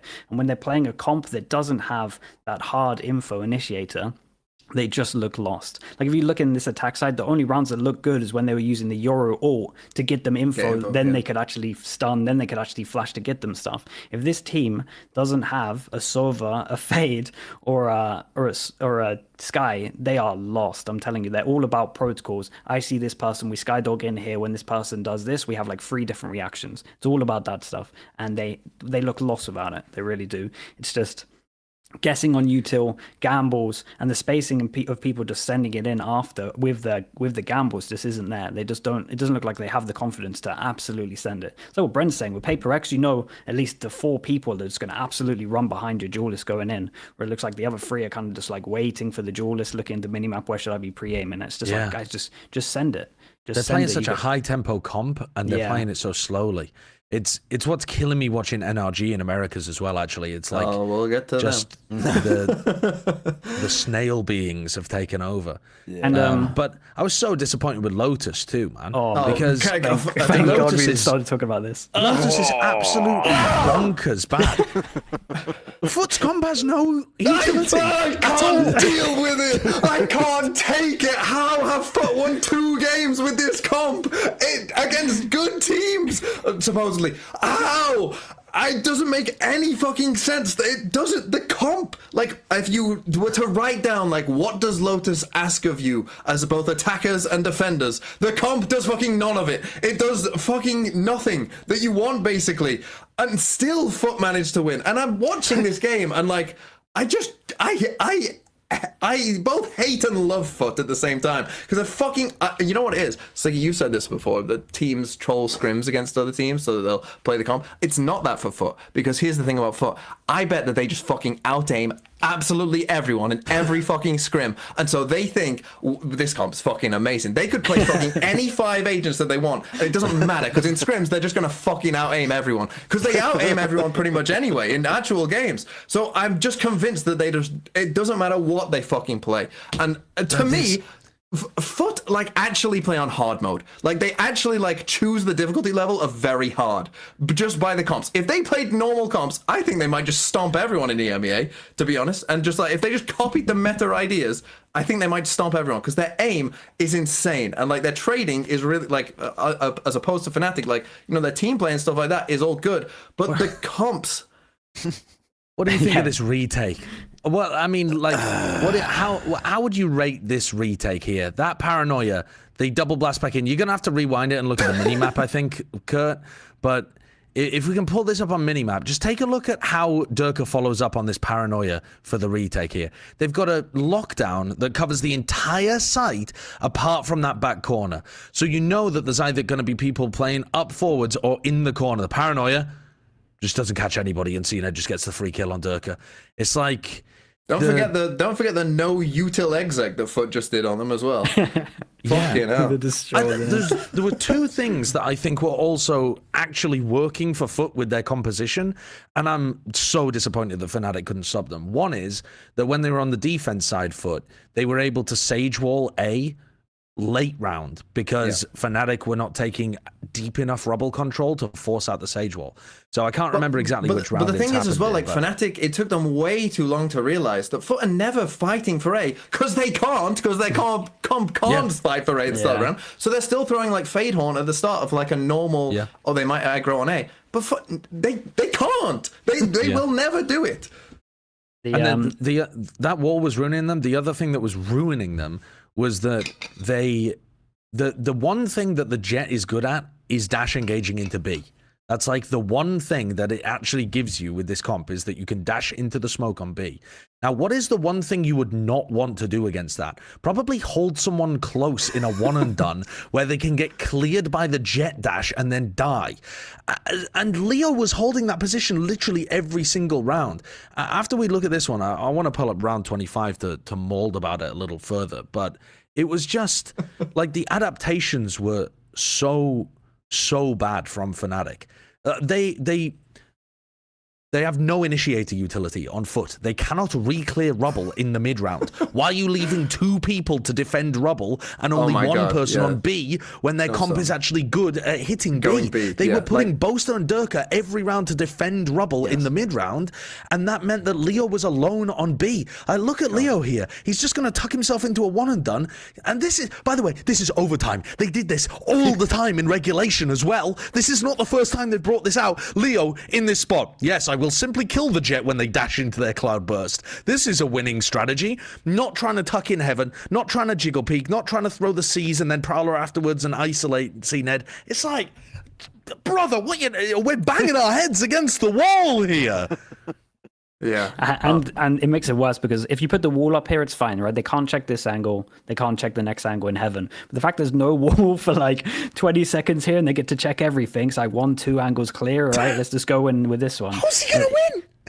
How's he going to win? And also, Boaster and Durka, you don't need two of you over there. You don't need both of you defending rubble. Just post one of you guys up. Like, the fact that they didn't immediately go into three of us, you know, Boaster, Durka, and Leo all fight rubble control at the beginning of the round so that we guarantee we get that. We use less and less utility over time as we condition them. And we just post up Durka, post up Boaster. Durka and Leo both rotate over to B. They play the high-low for a bit in case it's a fast B hit. Then when it's not, you back, you jiggle towards heaven. You throw the nade with the Viper wall up. If there's any level of B pressure, you isolate CNED. You go for that kill. Like, it's just, it's so obvious as the protocols exist. Where are they? But and the thing is, like, I could excuse Karmi Core as well, because Karmi Core, well, I can excuse Karmi Core slightly, because that was the first time Foot played it. Fnatic knew this comp was coming. They picked Lotus. They must have thought Foot were playing this comp.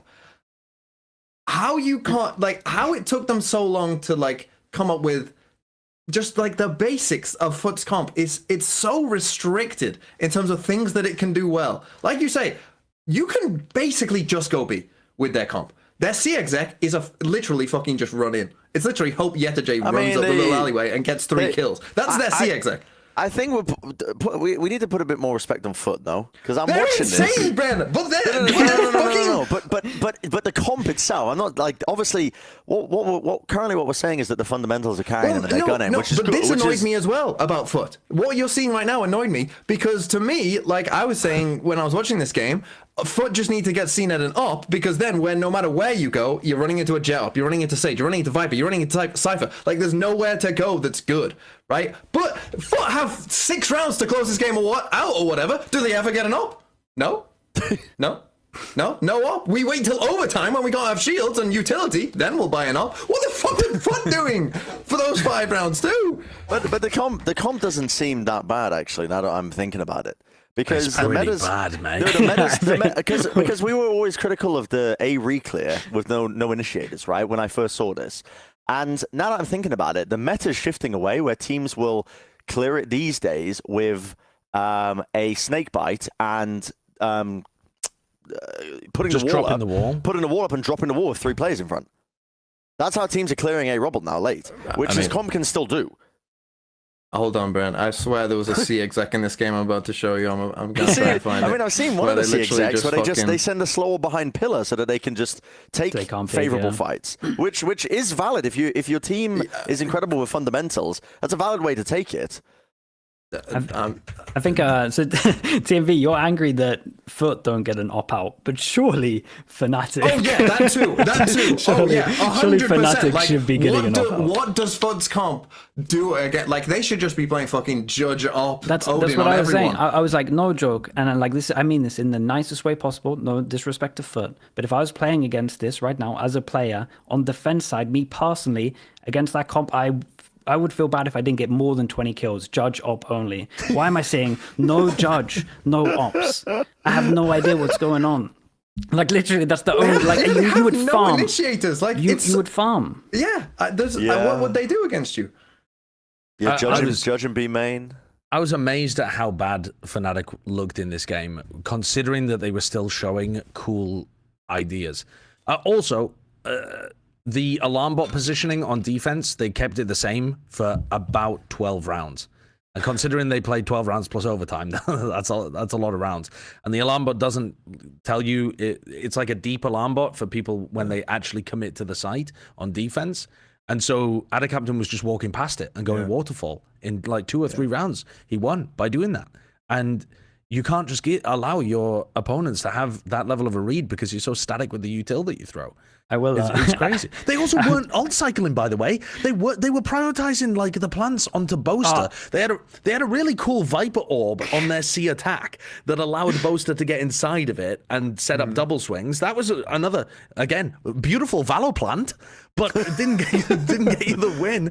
But they're loading all of their ult orbs, if they're even bothering to pick them up, into like Boaster.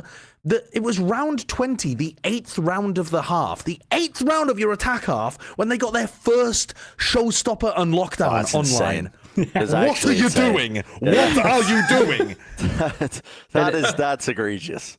There's so much stuff like this as well, like, and in the current economy as well, and like these guys are normally ahead of the meta or like starting the meta. How could they are so far behind in the meta? I saw this in the G2 game. That's what I was referring to earlier, where it's like you win pistol, you win the next bonus, and then third round, you take this as a bonus, but they're doing what I call the NA buy, where they buy like 2 guns into it. So then it gets to the 4th round, and then you've got to eco, and then you give the opportunity for the other team to get more money and get more ults. And it's like, how are we still doing this? Like, look at literally every game this split. It's all pistol into snowball, perfect Valorant, and we're here behind buying into the 3rd round, making sure we don't have a bonus. Like the money gets reset. We're not playing CS. It's fine to lose a game. Like, it's fine to lose a round and then reset the money. It's not like it goes down 1. It literally gets full reset. So why are we trying to win the 3rd round so heavy and then having to eco? It makes no sense in this game. And some of this stuff that I'm seeing out of them is mental. Like, it really is. But I do want to shoot Foots and Bale and be like, kind of what you guys were saying. Like, the fact that they do play on hard mode, and I don't know what's going on in terms of all of last year, all of this year, where it's just like, I was saying this in my chat, where it just feels like Mr. Fallon's just like, I'm a genius. He's like, give me any comp, I'll make it the best it can be. Like, give me the worst comp you can think of, and they're like, okay, here you go. No initiator when Sky's like a thing. He's like, sure, give me KO, and then he just does like the best possible things you could do with a crap comp, and that's what he's doing. Just like Ego, there's no initiator on Lotus, the one thing that you 100% need, and he's like, yeah, watch this. And they play it twice and they're getting wins. It's crazy. They even said in the interview, like, they said it's a one and done, but they weren't going to expect it again. Like, the team that picked the comp are calling it a one and done, and it's getting a second win. It's a one and done, but they're not going to expect it. Can you imagine? Boaster's sat there with Elmer Putty like, mate, we don't even need to prep for that comp, actually, because we're guaranteed they're not pulling out again.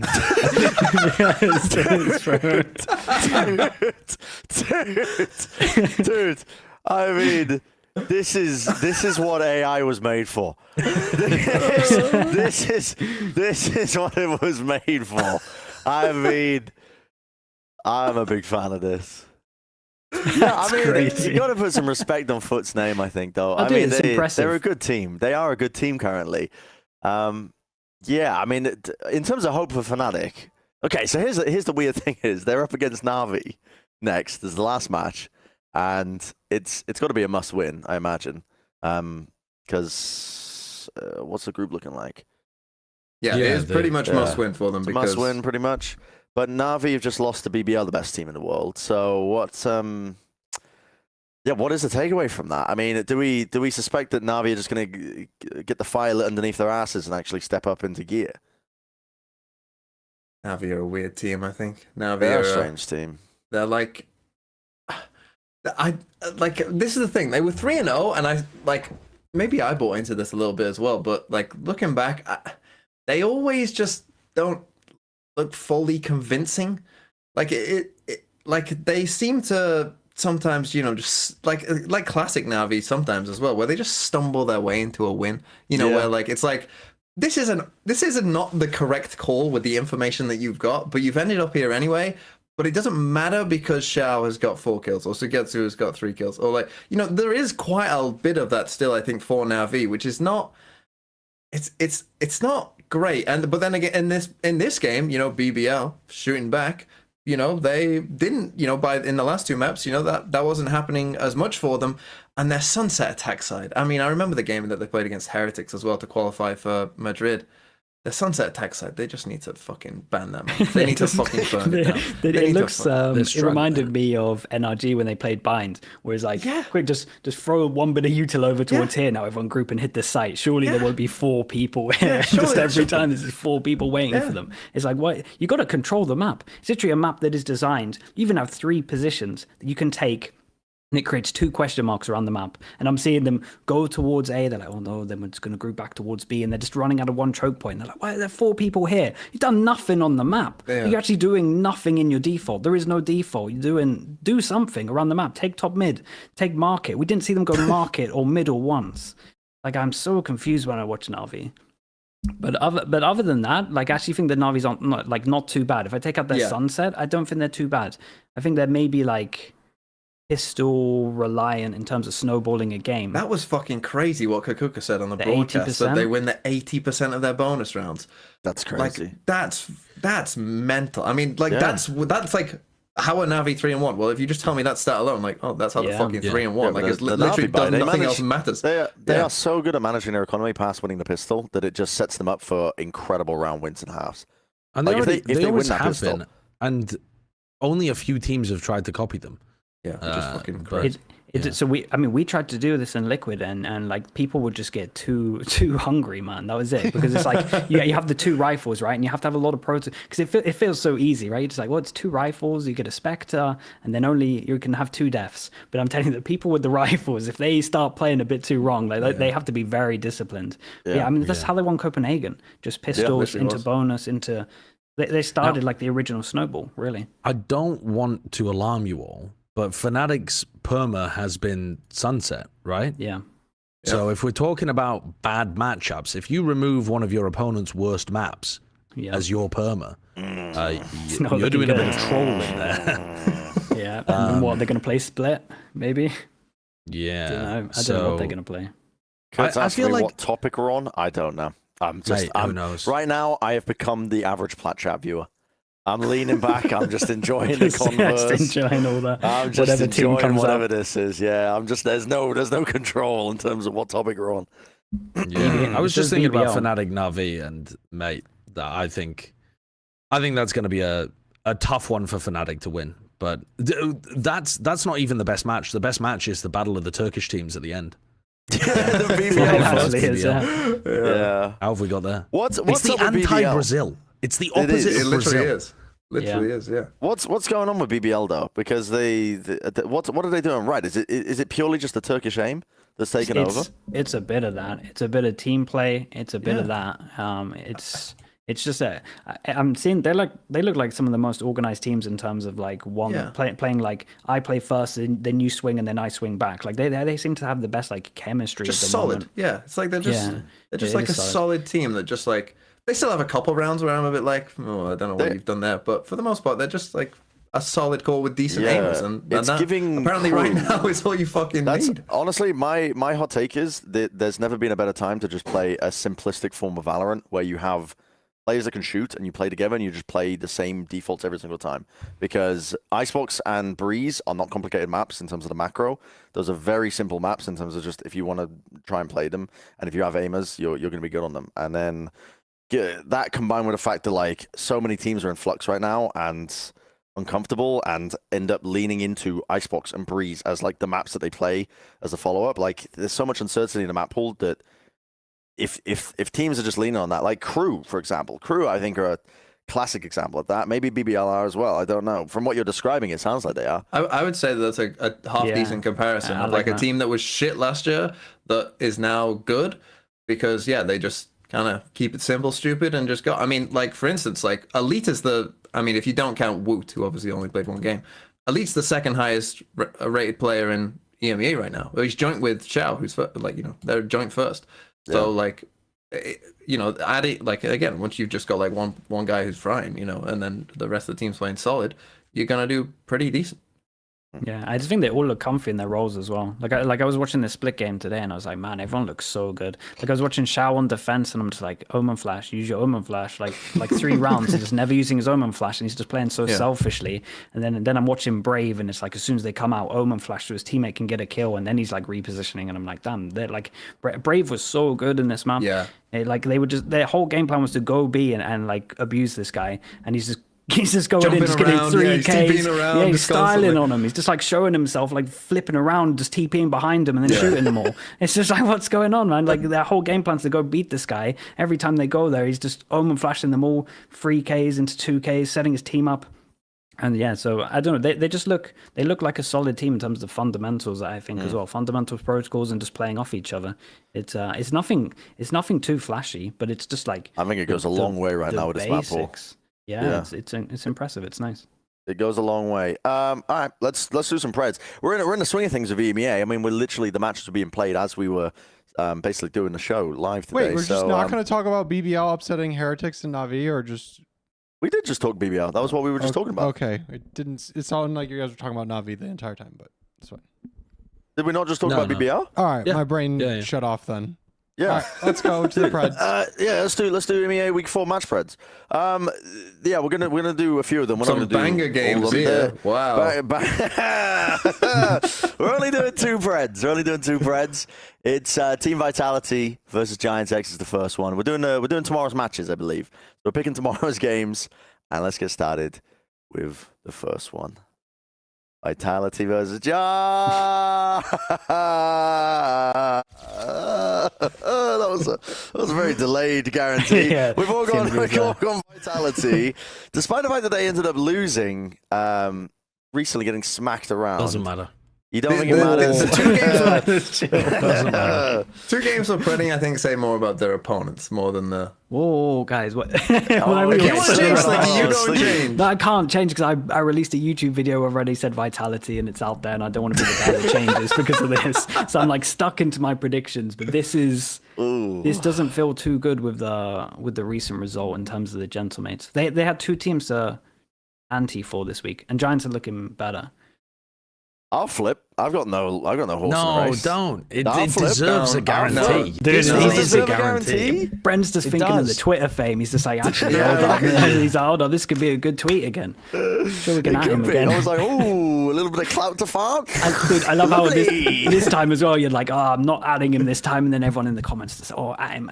Stop atting me. I get on getting predictions wrong. Stop atting me. I tried to leave you out of it, and people were just dragging me in. Batting you in it. They was dragging you into it. That's unfortunate. Well, go on. I'll stick with Vitality then, Josh. You seem convincing. You made a convincing argument. You didn't say anything. No, I didn't say anything. I just don't like Giants. I've just watched a bunch of Giants, and I don't think they're very good. I don't think they're making improvements, but I don't think they're getting to the point where they're going to be able to dismantle Vitality. But again, I didn't watch the Vitality game against Gentlemates, so talking out of my ass. That's the one. Well, there's a good clip there for when they win, so let's go. Next spread. It's and it's the only other match that's been played tomorrow. It's Carmen Core versus Koi. We've all gone Carmen Core. That sounded like I was about to break into song. Yeah, that really shouldn't. This one has got to be a this guarantee. This one is fine. Yeah. God, when Koi were being Fnatic, I was like, I mean, I was very ill at the time, I remember, and I was watching it, and I saw it was like 5-0. I was like, fuck, I've got to watch this game now. I've got to fucking watch this game, Fnatic. You're going to make me watch Koi beat you slowly? And then thankfully, Fnatic decided to wake up, and poor Koi. I mean, that's got to be a fucking mental breaker. You finally have a good half of a map and then lose anyway. Yeah. I mean, that's... Common Core kind of looking a bit shaky, though, no? Bro, they I can't just had to mid look at rounds. their...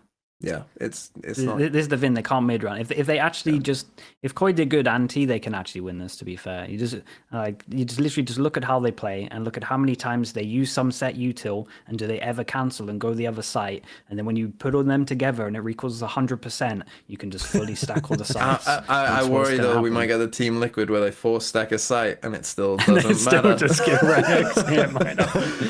Yeah, it might happen. That's what I'm gonna be looking out for though. I hope Koi can actually get over this. So not a guarantee, or just, I mean, you're just like, I mean, it should be a guarantee. They should outclass them because Koi have been looking. I mean, they're getting better, but bro, I can't get that BBL game out of my head. That was one of the worst things ever, man. Oh, that was a great game. I don't know what you mean. That was a great game. This one was stuck in. It's burned in my brain. Oh, that was a funny game. yeah, I think I had your co-stream open when in the morning when I was watching it. Yeah, that's Oh well, okay. Well, nothing makes sense anymore. Minus 40 map differential for Koi, and they haven't won a map.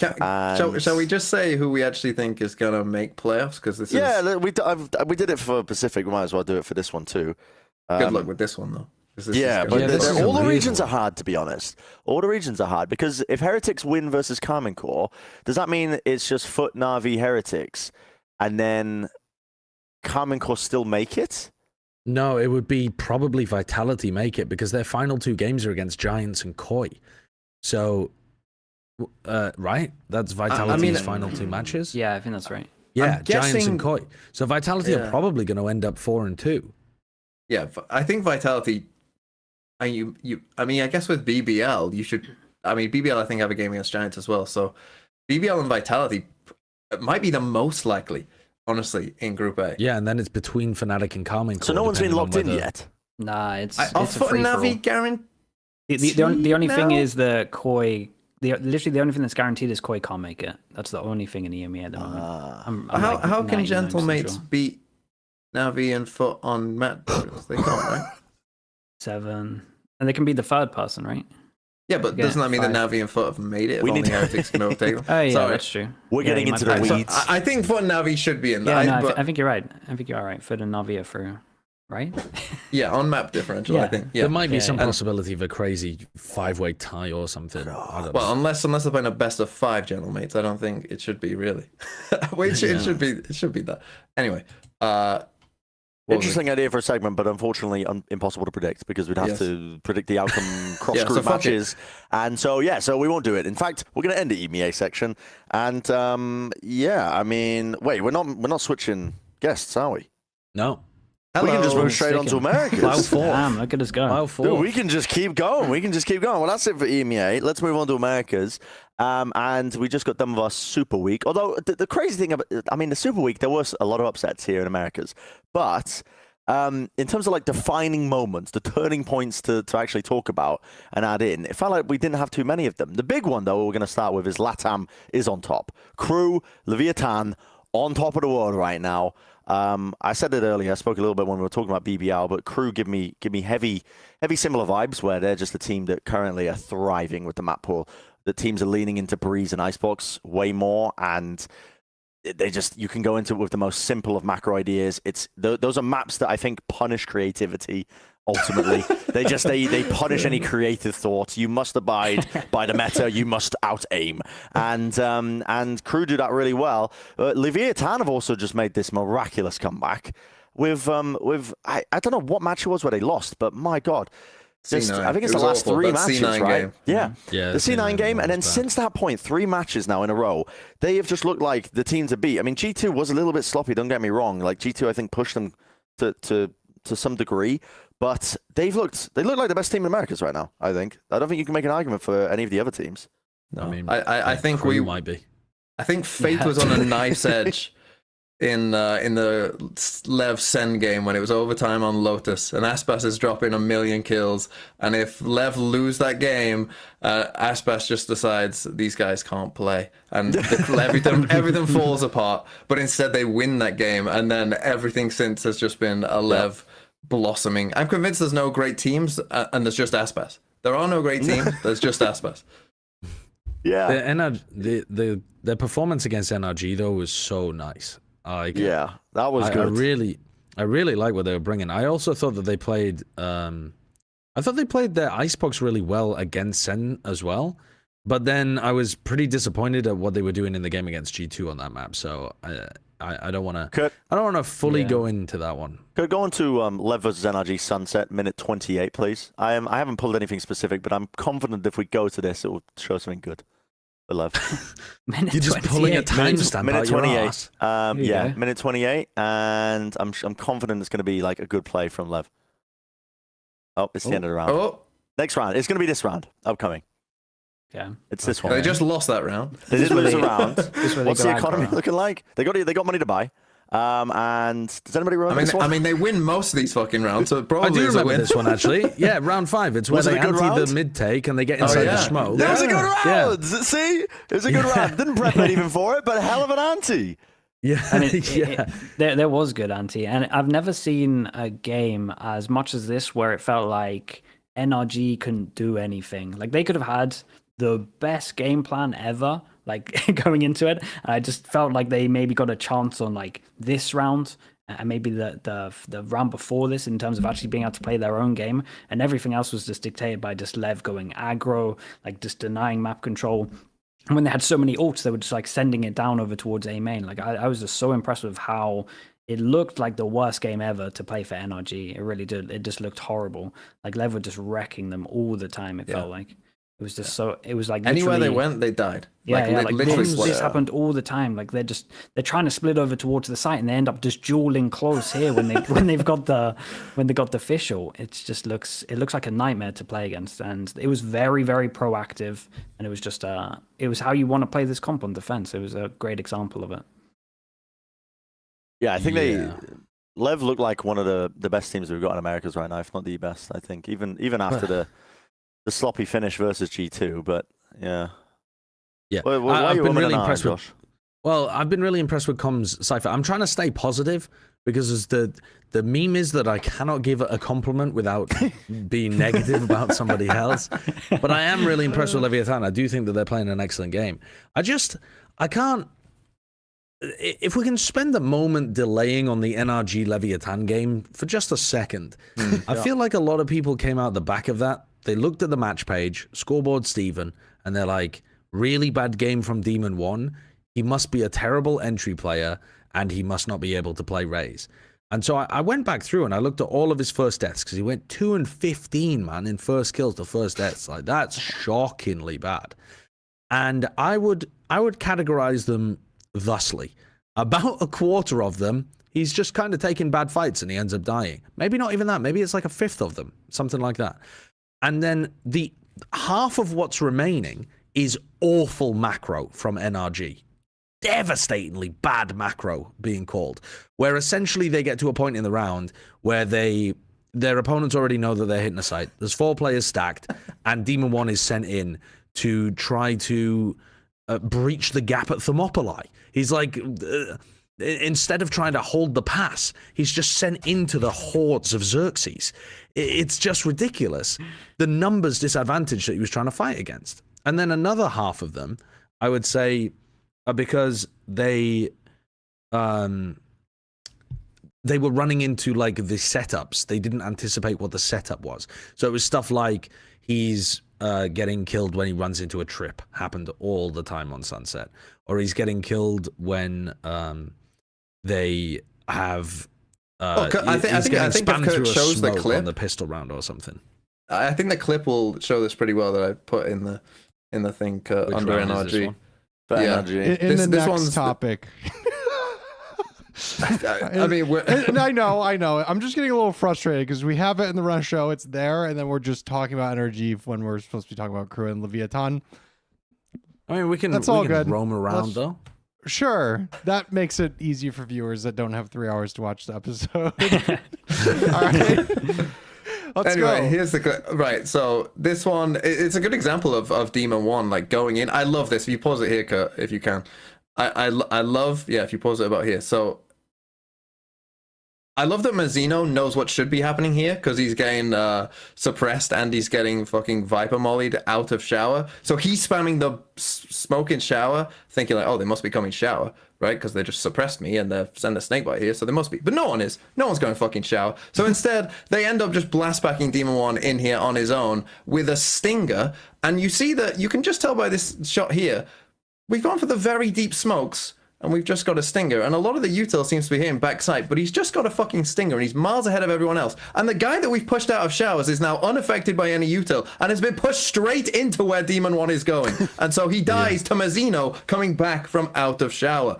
And this kind of thing was like, so it's difficult to know, to be honest, because sometimes like you don't know, because there's plenty of examples of like this kind of stuff where like they throw util and Demon One isn't there, and I don't know if that's a Demon One should be there or if it's why the fuck have they thrown the util? Are they not talking to each other? Like it's sometimes difficult to know, but constantly stuff like this was happening. It wasn't. They've got bad setups. They couldn't do anything against Leviathan's Viper Orb on the A default position. Yeah. It just actually stun locked their brains, which is crazy behavior.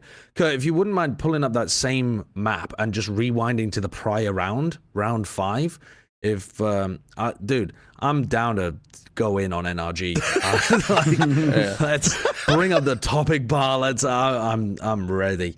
That round 5, the one right before that, was a disaster. This is like a Carmen Corp-esque Scream missing the molly level disaster round. This one, they're doing a B long default into then an A hit. So they're starting the round over on this side of the map, and they're taking some B long control, and they're looking to prod Hookah as well. So you need to be able to push back the defenders in this position. Ethan just spams that corner, doesn't actually do anything to clear King off the line. And can we take a minimap up? Oh, here comes the dog. Yeah, we don't need the minimap, actually. That was the dog. None of them even heard the dog re-clearing all of that space. Lev now know that there is absolutely nobody over towards B. They are full stacking the A site. NRG don't even know that this is the timing they're supposed to be taking. And yet, you know, King's already walked down as well. There are no smokes for this exec, by the way, when it comes in. Take a look at the execute. Not even any smokes being used here. It takes them so long just to take showers control because that wasn't part of what they were doing at the start of the round. So there's 4 players ready. King is pushed deep down sand. They're slow walking up showers. NRG are thinking, mate, we've absolutely done him here, haven't we? Excellent macro, defaulting over towards B long before the pop. And then... so now they're in a good position to, well, somewhat, they're in position at least, to go for the exec. I swear Demon One thinks that's his knife, thinks that's an opponent's knife. Do you want to scroll that back 10 seconds? Yeah, Dead ass, he thinks that's an opponent's knife. They're not even fucking running KO, and he throws the ult out, thinking he's about to get suppressed, dies. There are no smokes on this site, exec. None. Victor ends up having to run into lamps and then start smoking for heaven, misses the heaven smoke and dies unable to trade out his teammate while he's fucking fumbling with the iPad. It's just an absolute disaster. And by the way, this is one of the 2 rounds in which Demon One got a first kill, technically.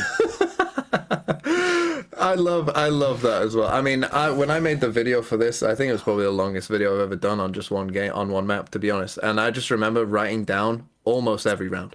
Like I wrote down, it really like, was, yeah. I almost wrote down like every single round because it was that bad. I love that, by the way, they know by that point, it's like round 5, that is, right? They know by that point that Lev are playing like spike denial with the Viper Orb, right? So of course their fucking plan is to slowly walk through shower whilst they've got rid of none of the util of the players on A and just like exec with 20 seconds left and no Lev players on A have used any util yet. So how were they ever going to fucking get the spike down? It's just...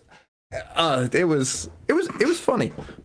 It was funny. It was a laugh to watch that game. It's tragic. It really is. But Lev just capitalized on everything that they had going there. It's, you know, credit to them for making it difficult, but NRG just Actual Sideshow Bob stepping into rape. Yeah. So they're currently sitting middle of the group. It's a pretty competitive group, but yeah, actually, I mean, there's no guarantees in terms of playoffs, is there? No, they played the easiest games, right? Yeah, I mean, well, yeah, I mean, they played MIBR after this and they won, and I'm sure some people came away thinking like, oh, they're back, right? But in the games all the 3 games that they've won, it's literally looked like they could do whatever the fuck they want because their aim is just better, and the other team is like literally just shitting the bed, and it doesn't matter, and so they just win anyway, right? Like if you watch the split game against MIBR, like there's still a lot of moments where you're like, guys, what are you doing? Like that doesn't make sense, or what's going on over here? But it doesn't matter because they do still have good players, and when you're playing against teams who are shitting themselves, good players will win anyway. Did you see that NRG have publicly rebranded? Did you see the logo shift and stuff like that? Just orange, isn't it? Color orange. Yeah, they went for the color orange, but they also changed their official website. Kurt, I'm going to pop it in the chat here, and if you could bring that up, this is the new official homepage actually of NRG now that they've rebranded themselves. So. Yeah, you can hit accept. Yeah, it's BrazilianFarmers.com. They're just. This is it. This is NRG's homepage. They've just decided to go and farm Brazilian teams for all of their wins, and then everything else is going to be a loss. Oh, I see. So this upcoming match that they've got against EG and 100 Thieves, you think those they're chalked? I think they can lose to EG, which would be a disaster for them. Absolutely, they can lose that game. It feels like Sentinels fans are up. It feels like they have 2 maps. They have Breeze and Ascent. And it's like if they can get Breeze and Ascent, I feel like they can win. If they still haven't even had an opportunity. They haven't even shown Ascent. Yeah, they haven't shown their Ascent, opponents have banned it every single time. Oh really? I thought we did a kickoff. Was it not? They did play a kickoff. But for stage 1, they haven't shown their Ascent at all. Yeah, they're not really getting it, but it does make sense, right? That you would put everybody on the roles where they're most comfortable, which is Demon 1 on Jet, and maybe Ethan on like a KO. They're perma-banning Icebox, which is one of the main Jet maps. Yeah. Unless they're hiding Icebox and they actually have a 3-map pool, this team's they need to go on the fraud watch. Why are you hiding Icebox if you can't play half the maps? You don't have the luxury to do that. Should probably switch that out for beYn after what we've seen. Really, got to be switching that one out. Yeah, they're in a tough position, to be honest, especially when I don't know, EG and 100 Thieves have been making improvements as well. It's a weird one. They have been tested against teams, but they've ended up losing it in the tests because Loud were fucking off the back of like a Dublin bender, wherever the hell they were in Ireland. I mean, I make it out to be like they were on holiday. They weren't. They were just trapped there in visa hell. But yeah, it's looking rough for NRG. It is looking rough, and I am wondering how much of their wins were just off the back of that raw aim going back to it, because I don't know. There's parts of them where they're just flexing on them and everything's working no matter what, and they're not being pushed back on there. And it's always on Breeze that I'm imagining it, with Ethan setting up. The Breeze is amazing. Yeah, the Breeze is really good.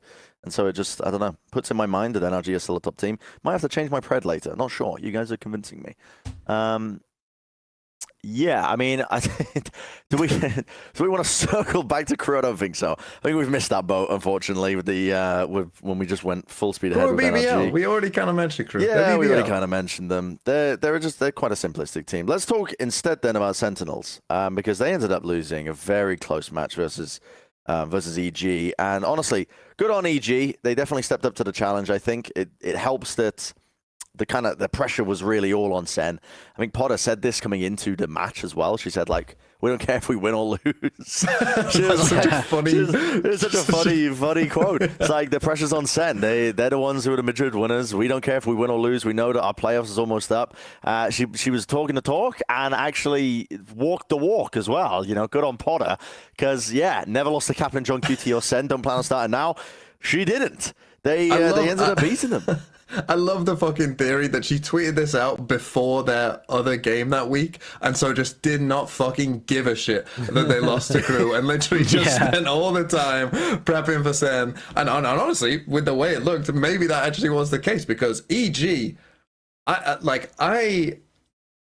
I thought that EG looked really good. Like, I thought some of the stuff that EG were doing were really good. Okay, their Lotus defense, that wasn't so great. But Yeah. I thought on the other maps, like, I mean, obviously, their beYn defense, I thought they were just cooked. I mean, you go 10-2 down. I'm surprised that this team even had the mental strength to think that they could even win, to be honest, from being 10-2. It was a weird series. It was a very strange series, to be honest. And winning 11-1. I mean, Sen could not defend a short on bind. They could not figure it out. Now there was a mandate put in for this episode that we wouldn't be too harsh on teams that ended up losing. But I have a feeling that that's not going to hold back. Bro, we went in on Fnatic, and so I feel like we've already broken that. We have. Well, I think we may have broken it because. Well, do you want me to start by talking good about EG? Because I genuinely. I think EG did a few things that the stuff that was going right for them compared to last time, which is just they weren't throwing away the advantage situations. They get a first kill and they weren't tossing it away because before they were losing so many like 4v5s or 3v5s like on the opposing side. They were just throwing it away every single time. But that's the thing. I think that they. In this game, there was, and on beYn in particular, like there was multiple rounds where like they are in a not even an advantage situation, right? They're in like a 2v4, they're in like a 2v3, something like that, and they were fine. Like they're playing to their win condition was really, really good, right? Yeah. Like knowing what your win condition is in a moment and going for it. The EG did exceptionally well at that in this game, I thought, and like for me, like as well. I'm surprised that 10-2 down that they even had the confidence to like, take solo fights and take stuff. And even stuff like this round, right, where Sentinels start off with like a shower kind of like push early on. EG's reaction is so fast and then they brim ult. They get the spike down like so fast, Sen aren't ready for it. The other two players, by the time the spike's going down, still on the other side of the map. They're so quick at getting the spike down in this one. And they end up winning on time. Right, so like literally because they were so decisive, they were so quick. Like it ends up winning them this round, and in a close round, they probably should have lost. And I thought genuinely EG were good, but now let's fucking talk about Sen. Let me get a few things in. I do want to say, like in terms of EG, I was looking at other games. Derek was like the only one that was living up to like the kind of peak of what I've seen Derek play, and it felt like individuals were really off. This was the first time I've actually seen like all of the individuals looking all came together. way better than what they've kind of been looking in the past. Yeah. So. That was good. And I think one thing that Potter's really focused on, and something that the old EG squad is really good at, is capitalizing on the pistol, like I was talking about earlier. Capitalizing on the pistol, getting the ult, and being able to snowball into like the 5-1, 5-0, etc. leads. They've got a lot better at that. You look when this team starts winning pistols, and their plans going ahead of just like, well, we need to snowball you. You have to get your ult for this one. They always have like good plans, and it's just like, right, we're one away. Let's get you at ult. And it just looked easy and clicked when they were just constantly like in the zone thinking about just a round ahead essentially of how they were going to play like next round. It's like, let's save this ult for this one. So that was like the one thing that I think Potter's really focused on in this team. And that's something that like, that's why the old team was so good at Fracture, right? They used to literally, there's so many orbs there, they can literally just gather them all and they could just have all the ults. And that was something that I felt this team was just doing so well, or it's just like, if you looked at all of the buy rounds, a lot of time EG just always had like the advantage in terms of an ult advantage of some kind. So that was like pretty cool, just making sure they had the best starts with their pistol. So I like that. And Jorgamo, especially on Lotus, actually looking like incredible. Yeah, that was crazy. Mm. Okay, you EG can bash now have a chance.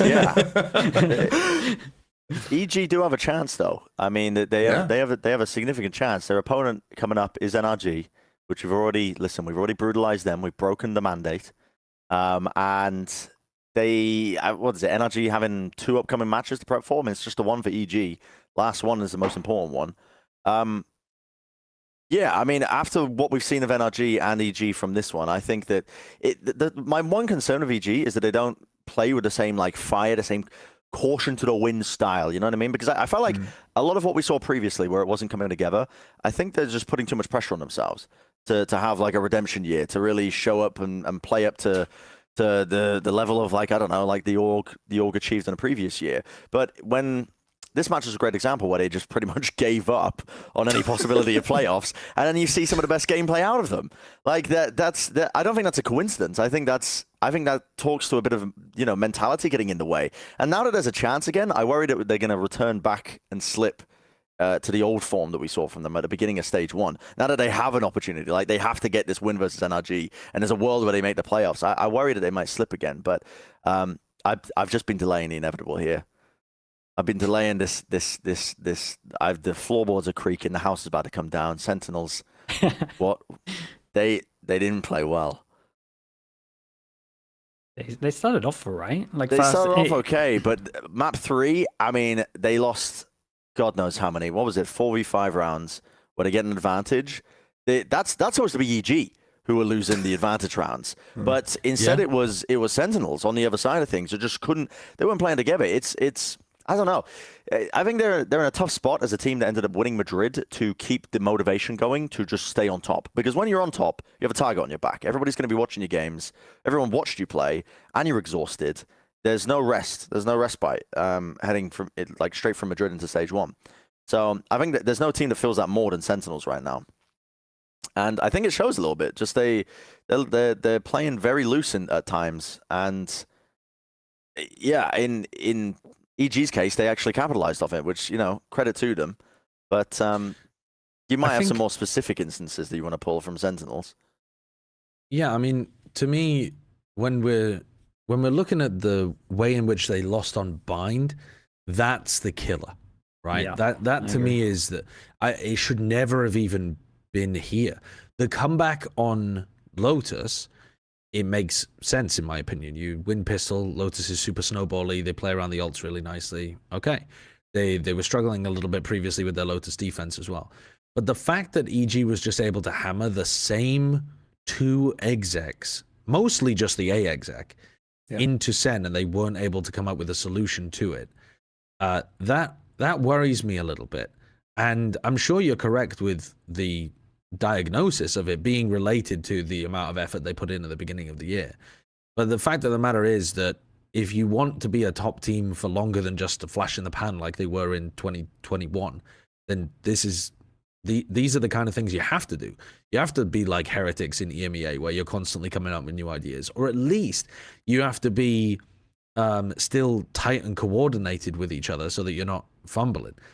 On Bind, Kurt, there was round 19 and round 20 that I think typify what's going on. We already showed one of the rounds where they couldn't defend against the A hit, but one of these is an A hit and one of these is a B hit, so I think it just shows both of them fairly nicely. And in round 19, they already know that they want to take some short control, and there's B pressure coming towards them. So they're like, okay, we're going to set up a sand crunch. And the execution on it, both of the short players just die to the lurker who's over there. Superman catches both of them. And Sassy flashes back through Hookah, and it's very haphazard. It doesn't seem like it's something that they've done very much before. It doesn't seem like they have the right protocols to go for it. And it's a fairly standard idea that they should probably have in their game that they've ever talked about and gone through. So that kind of aspect does concern me a little bit, that it looks like they're flying by the seat of their pants and have a lot of holes in what they're up to. Because this is one of the comps that they changed like during Madrid or before Madrid, right? Because it used to be the Yoru comp that was very dominant, and teams started to work out what they were doing, so they changed it up. And I think it is starting to, the cracks are starting to show with it, or it's maybe not like fully thought through in a lot of this stuff. My one was like, they just try and just flash through them, and then it just, I felt like they weren't proactive enough or didn't feel confident to be proactive enough. And then the one that annoyed me the most, I think it was the round before this, the round that they actually won, right? I think it was round 18, Kai, if you can manage to do it. So they call a timeout. They're struggling so hard on defense. They call a timeout, and I was talking about it on my stream, and then I imagine Kaplan was talking about it, and it's like deep smoke down to the top, right? Because then if they have to go through, they have to use a flash or a gecko flash. This smoke here, right? So this is the only time they do it after the timeout, and I'm like, okay, this is definitely how you have to play. And then we go forward a little bit, and they try and disrespect this by going through it, and then they get all the kills. And so that's it. Like, if you're Kaplan here, you're thinking, yes, we've absolutely owned it. They've now been conditioned to realize that they can't push through this smoke anymore. And so if they want to go through this smoke, we then have to, we then hear them use util, right? So they can heavy hold showers and they don't even have to look at short because they're just going to hear the util go through. But literally, they don't do that smoke again, like for the next round. They end up doing the round that you talk about where it's the pinch. And it's like right here, they kill them all here. And this is the biggest win ever. This is the game right here. They do this, they get the kill, they manage to get out, and I think they get a few more kills later. Once you've done this, they now have to use util to get through this smoke. You've conditioned them, they cannot push through. You've won the game here. You've won the game. You just do the smoke again, and you don't have to hold short at all. You're going to hear them flash through early, then you know they're there, you can stack somewhere else. And they just didn't do it. It's just missing that extra step. And if I'm Kaplan here, I'm the coach here. It's like you've fed them everything. You gave them the winning formula, and then they just haven't done the extra step of, okay, now we know that they won't do this if we do the smoke. Now what can we do? And they just missed that extra step. And I would, as a coach here, I would have just felt like so done. Like you gave them how to win it, and then they just flopped to the final hurdle of just putting the next step there on their own. And so yeah, I felt this was a rough one to watch. You can, if you can, Kurt, you could skip forward to round 20, which is a similar kind of round. The VOD reviews are out. Yeah, just the next round. Next one. This is shit too. Because this again, right? They've tried to control short at the beginning of the round, and they're now getting into a spot where Zellsis only has one smoke left. EG have waited things out. It's like 45 seconds, and they're getting ready for the push down short. But this is another situation where they get the first kill, actually. They were fairly consistent at being able to spam EG on the approach and either deny plant or get themselves a kill or something like that. Oh, this is the deep smoke one. The deep smoke one. But they're fighting from bench. Trying to spam from bench? Yes, and they get counter spammed and they go down. Yeah. Oh, but yeah. I felt like there was maybe a bit of a lack of patience here from Sen as well to just hold in some of these moments and play off each other. And instead, I feel like I'm watching them, and I can't put my finger on it, but it feels a lot less controlled than when we watch other teams play this plant denial style over towards front A. It feels like EG are able to force Sen into making swings and punish them for it much more than we see other squads do. Yeah. No, I agree. I think we're focusing on the right stuff because I don't even care about Sunset really. Like every team, if you get double pistol, you should win. So it's like they lost double pistol. EG should always be winning that. They have what we talked about earlier, where they have the good stuff. This right here is 100% where they lost it, and it was just a lack of everything we're saying, and just maybe not the confidence to just be proactive. Like that's what this comp has to be proactive. It's double initiated, double flash. You got to do something, and we never really saw it. The rough part about this too is EG didn't actually do anything special. They sent short execs and then played the that's the thing. Like, over that's and the over most again. basic stuff. 100 Thieves are going to eat you alive if you can't deal with EG on bind, because it's the same kind of comp and similar looking execs, but 100 Thieves also have additional layers to it and like more of better the ideas going of what to do. Yeah. So if you're that far behind that you can't even just stop a large exec comp running down short against you, then you're really lost, I think, on this map. Well, let me just pull up the runner show and find out where the hell we are. Okay, I see where we are. I mean, this is that's it. That's all the time we got for Sentinels. I suppose it is. I mean, we just went on them, to be honest. Covered the main stuff. We covered them pretty hard there. But there's one region that's been struggling non-stop, and it's really quite sad. And Brazil, unfortunately, is 0-9. I don't know why I'm getting all quiet to talk about Brazil. Maybe because it's it feels like the death of the region or something. I don't know. Yeah. They're struggling quite a bit there, and there's multiple theories running around. To be honest, one of them being that like some of these teams, Furia maybe are, I don't know, they're just happy to just phone it in at this point because they realize, well, takes 50 years for a visa to get in. Probably not going to get replaced anytime soon. Might as well just play out the season. Loud having a really poor beginning to the split, obviously having to come back straight from Madrid, stuck in Ireland, get no practice, get no time to prep, get no rest, and you're away from home. This is the side effect of having, you know, this I guess, I don't know. In EMEA, If you're away from home, you're a 2-hour I can say to you flight that away. Lev and Crew are, we started with Lev and Crew are the best teams in Americas. That's true, yeah. So maybe they go immediately going against my narrative here, but still, it kind of plays a part. I think that if you start off strong, and you start speakers, off that's what it winning, is. Big Spanish community. Yeah, big Spanish community. But Lev are also just like now kind of just this mixed nationality roster where it's not playing as much of a part. I think for Crew, they've started off winning and strong, and that's good for them. But yeah, in the case of some of these other teams, it's like once you start losing, once you start slipping, where do you grab onto the rock face to try and stop the slide here? Because it's very difficult for them, especially at this point when they just realize, well, it's pretty much over in terms of making playoffs in Split 1. But I don't know. These teams look like the passion's gone when I watch some of them. I think that you watch the players, they're not getting fired up. They lose a map. It's just like, I don't know, they're just kind of going through the motions. It doesn't look like the desire is there to even be there sometimes when I'm watching them. The Furia game, that's what I felt. Dude, the Furia game, I felt like the players wanted to be home or something, man. They were done. They were literally just like, I want this to end. Like, I'm watching them on Lotus just literally just run at people. Like, if you want to make it really obvious, man, just get your knife out. Like, let's make it real obvious. You might as well have. Like, I could tell none of them wanted to be there. It's just so done. And then I'm just seeing them run at them one by one, just different parts of the map.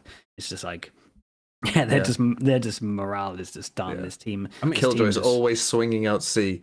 I can't understand this team because on paper you're actually like, hold up, this team's not too bad if you look at all their individual peaks, and then they're just doing this where it's just like, nope, we don't want to be. That's what it looks like. Yeah, Brazil has always been a one-team region, right? It's never had two good teams. Yeah, ever. it's always been a one-team region. I mean, for a brief moment, Furia were good at the start. For week 1, week 2 last year, keep living up the glory days of Khalil.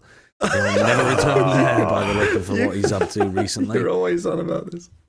Yeah, but that Pearl game, just that one Pearl game, it really is. Yeah, just hitting every jump peak shot, just running it down on B-Long single-handedly. Yeah, he used up a life's worth of talent in 2 weeks. That's what he did. He burned through it. Now, I think Brazil has not ever really been a 2-team, 3-team region. We were always expecting there to be we were really looking at MIBR as being really bad. But in reality, this version of Furia that MW retooled, bringing in Havoc, has, I think, been the biggest disappointment. But I don't think it's that surprising. What's surprising is that Loud are also struggling at the exact same time. The thing is, though, I'm not putting Loud in the same boat at all. I think MIBR and Furia rebuild the fucking thing.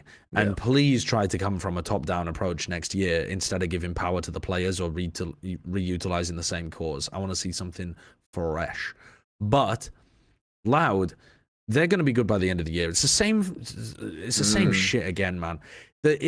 Loud perform fairly well in the beginning tournament. They slump in the middle of the year while they try to figure stuff out, and then they're going to be there for the end of the year again. They're not going to make playoffs this time, but they started the year chasing a compositional archetype that didn't make sense. Sadak's fever dream has not played out, and instead it's just put them behind the other squads in terms of practice time, and they're playing catch up, and so they're just far too far behind at the moment. Not just playing catch up from that aspect. I mean, that adds to it, but it's they didn't get any time after Madrid.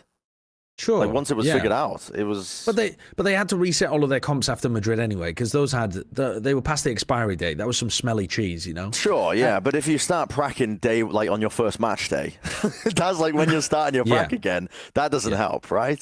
Yeah. I think I don't want to overreact. Like they don't need a roster move. They don't need they just need to knuckle down and focus on stage 2. Yeah.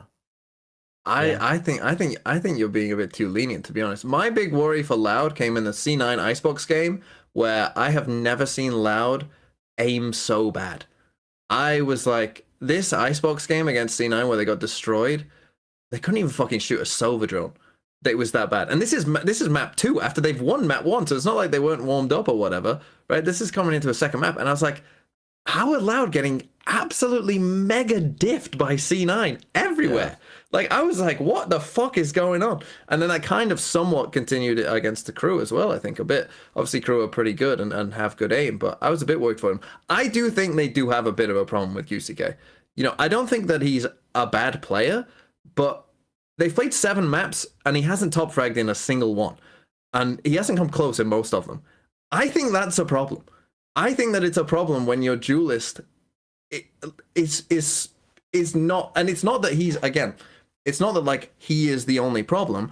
You know, there are problems where they don't set him up that well, or, you know, whatever. Like, there are multiple problems here. But I do think it's a problem. Like, when I'm watching Kesnet and crew go into a 4v5, and Kesnet fucking just swings A on whatever and just gets 2 kills, and it's like, well done, Kesnet. You just won us a round. Good job for you. Like, it feels like Les is the one who feels like he has to do that, but he's not on the correct agent to do it, so he'll end up fucking swinging, as he did on Split. I mean, I could not believe this.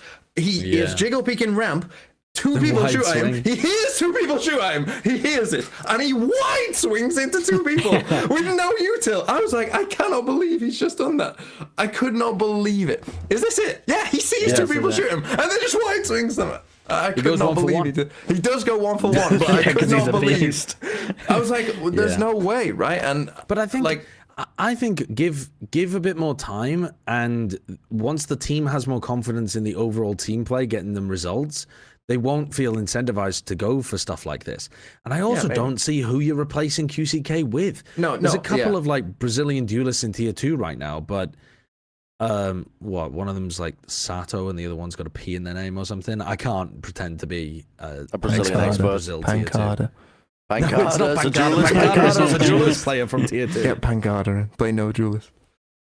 Put 2 E's on duelist, Pancada on smokes. Yeah, tier 2 used to be duelist, right? They could try that, but I think Tui's is one of the weakest riflers on the team from what he's been doing recently. I don't know whether I'd want to put I agree with... Put less on fucking duelists. I don't give a shit. I agree with Josh. You got to give Lab more time, I think. There's too much being stacked against them in recent times. And it's just a scenario where, unfortunately, like with the way that this season's set up, and the fact they're already on the back foot when it comes to their compositions, this does not suit the meta of quirky comps. You cannot be a quirky little pixie girl, like fucking you can't do it.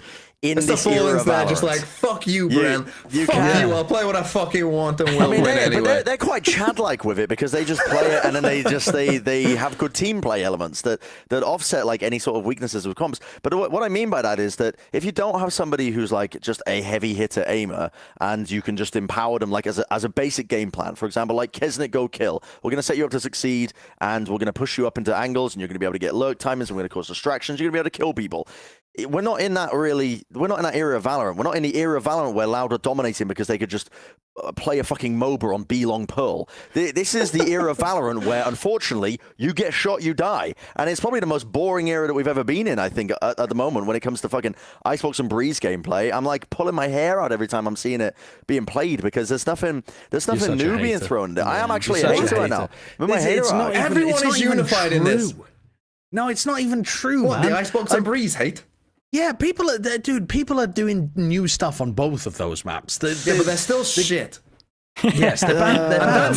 What do you mean? What do you mean by new stuff? What do you mean by new stuff? Because they're playing the old Viper Harbor stuff and doing it poorly because they don't understand the strength of the comp on Icebox. That's not new, or they're trying to play the double flash comp, which is new, but they're not doing it well because they don't have either a duelist to take the space off of it, or they're just fucking misplaying the macro of one of the most basic maps in the world, or they're playing Breeze and they're copying the FPX comp and they're not even doing any of the fancy executes of it. They're just fucking around all over the map on one of the largest maps in the game, which is going to punish you for being inefficient with your macro play overall. All I'm seeing is dog shit.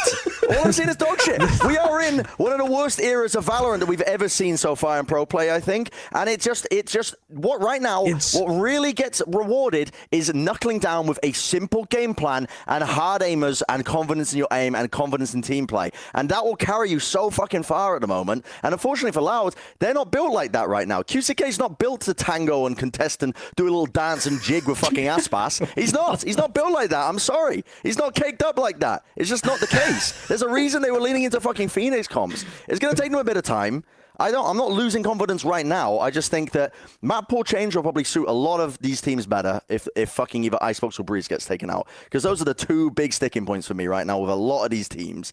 And I think just giving them more time on the back end of it. It's a stage 2 thing. They got to look forward to stage 2. I'm not losing hope yet for Loud, because we've doubted them before and they've always just fucking thrown pie in our faces. So one of the funniest things about this entire situation is, I mean, Sadak should start a PR firm. Sadak has, I mean, he should start a PR firm, but also all the fans hate him at the moment. But let me frame it this way: the fact that he knows this team is not going to do well right now. He must do. Like, they have barely had any time to prac. They're having to change all of their comps. They got stuck in Belfast for ages. And he comes back and almost immediately on his stream says, I'm actually giving all the power to the coaches for this stage. It's their responsibility this time. Judge me not. Judge the coaches for this split of performance.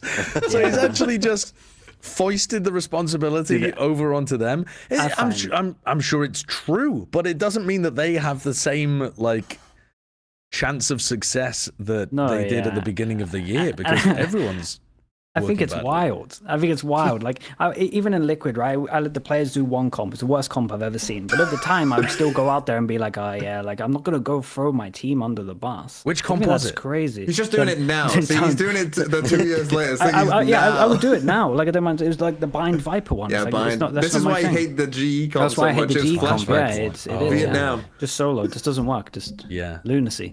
But in the time when you're on the team, you would never throw them under the bus. And to throw them under the bus like this is crazy, and for them to also have this approach is so mad. In terms of, we had 2 maps that were bad, Lotus and Ascent, and then to change like all of their maps didn't need changing to this extent. Like the breach on bind, the hate breach on bind. I don't like the deadlock on Lotus. Dude, they just hate info Sentinel right now. One of the best things in the game, and they seem to despise info. Yeah, no, they do. They hate info, and it's just like info Sentinel. It's just like this is the best thing in the game right now. You got to have one. It makes your life easy, and they don't want to play it. And I just don't. When you've got one of the best Sentinel players in the world. Yeah, and it is just throwing the coaches under the bus, and I don't like. I don't like the approach the coaches are doing. So obviously, like, put 1-on-1 together. This guy's told us that it's going to be their fault. And then I look at the comps and I'm like, well, I don't like the comps, so it's probably their fault. Like, it's a genius move. But at the same time, it's like, you guys should all take the blame together. It is long term, though. Long term, dude, if I was a team, I'd want to skip Shanghai anyway. So honestly, you've earned it. Like, look at where teams are now that went to Madrid. You really want to be entering this slump when you're coming in towards the biggest tournament that gets you into champs? You do not want to go to Shanghai. That's where I'm at. Like, I would try and secretly dodge it.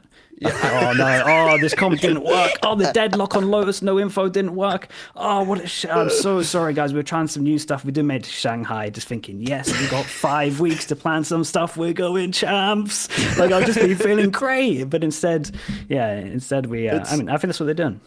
You could go into it with the Paper X mentality at Madrid, which they're one of the better teams on the other side of it, because they went in with nothing and they were using Madrid to practice their stuff. And then change their roster afterwards anyway. Yeah, and then change their roster anyway. But that's remember, by the way, that stage 2, in order to get into the playoffs to make champs, it takes your stage 1 results into account as well. It's champs points, right? Yeah, but they're losing champs points by losing the series. Yeah, true. But if you just bang everyone out while they're tired from Shanghai, you should be alright. On the other end of it. Right. Yeah. Okay. That's right. So they just need to have a big resurgence. Yeah. I think top 6. Did they win a game this split? Loud. Did they win against G2? They play against Sentinels and G2.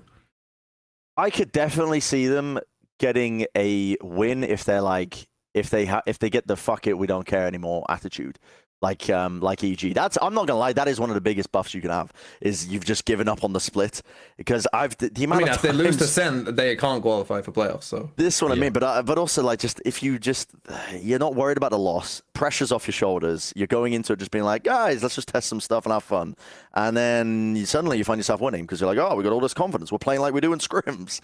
What's going on? We're winning.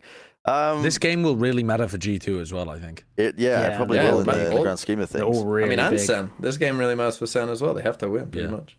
Yeah, I think we need to listen. If you're from Brazil and you want your region to do well, what you need to do is we need to start a change.org petition to move Americas to Panama, because the biggest issue currently, I think, is that there's just there's a 1,000-mile gap between, Brazil and Los Angeles. It's pretty rough.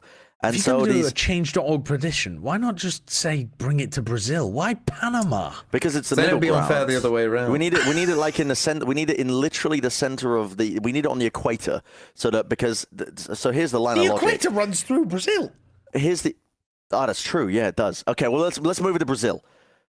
let's move it to the equator in Brazil, just a little bit above that. But what we need to do is we need to look at the internet infrastructure and move it to the middle point, because this is what it all leans on, right? Like you look at, so you go to APAC. The teams can all scrim against China and Southeast Asian teams and Korean teams and Japanese teams, and all of them, the internet infrastructure is so good, you're only ever going to be on 70, 80 ping max when you're scrimming against those teams. They have a great pool of practice. EMEA, very similar case as well. Most of the teams you're going to be practicing are all centralized in quite a close-knit area. America's, half of the teams that they're going to be pulling Talon from potentially to make changes to their roster in Brazil, they're living in the fucking in the dead zone of the sea when you go into the Marina Trench where no life can exist. Like, they don't know what's going on there. They've got no sensors really. Like, they're not keeping up. The practice is all happening in the north part of the continent for North America and like Canada and everything else. It's happening up here. Move it to Panama and suddenly middle point. And then you can get practice from the Brazilian teams and the North American teams. And yeah, they're going to be on 150 ping because the continent's so fucking big. But maybe we shouldn't have, maybe we should have done South America, North America as two separate leagues, which, okay, we've opened up Pandora's box. That can't be changed anymore. But I'm just going to throw that out there. Brazil, if that's your only chance, I think, is if we move Americas. My other recommendation would be that everyone just donate money to the Brazilian org so that they can afford to keep their best players that are currently frying on other teams that are not Brazilian. Because if Loud still had Aspas, they wouldn't be 0-3, in my opinion. Oh, can I tell you a great story about Heat as well that I learned this week? I asked our translator who does stuff for, or interviewer, Dan Dryad, who does stuff with the Spanish and the Portuguese broadcast. And I asked her to look into when Heat had learned how to play Initiator, because Heat's another Brazilian player who's frying on crew right now. And he'd never played. We brought it up on Plat Chat before. He'd never played anything other than Duelist before. Yeah. And so I was thinking, like, when has he been learning this? Like, has he played a bunch of it in Ranked? He said that when he was asked, he said, it was a really big surprise to me being asked, and I said yeah, and then I started learning Initiator as soon as I joined the team.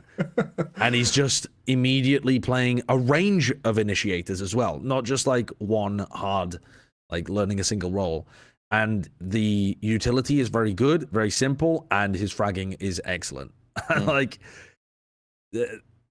it's wild. Heat is one of the biggest surprises. Yeah, especially after watching the same blueprint for Havoc, and it just didn't work out. Right, you have this incredibly promised duelist player, and you're trying to mold them into this Initiator role or whatever else. And Havoc was just like, I mean, he's just opening a match like an absolute goose egg. I think, right? It was the opening game where he just fell flat, and then it's a breath of fresh air, really. And then it just so happens that Heat's doing it when he's not even playing for a Brazilian org. He's doing it for crew. So he's got like a big point to prove, right? He got kicked from MIBR, right? Dude, that there sometimes that'll he like benched himself or something. There was like rumors that he benched himself, and there was issues there. Yeah, so there's some kind of, he obviously has a point to prove to people. That'll change you sometimes. Like if that's the motivation you need, is to actually like get kicked, have people doubt you, and like I don't know what went down, maybe a coach that doesn't believe in you, like that can change him. Yeah. I could see Havoc getting kicked and then coming back like in like a year after or something, actually looking like to the levels that we were expecting. So, didn't work for Sideshow's ranked games. The doubters. The Doubters still on top in the ranked. When have I ever had any believers? You have got to at least have you've got to have a balance of it, don't you? Or you've got to have some fire. If I ever had any fire in my entire body or personality, it's been quenched with the liquid of doubt.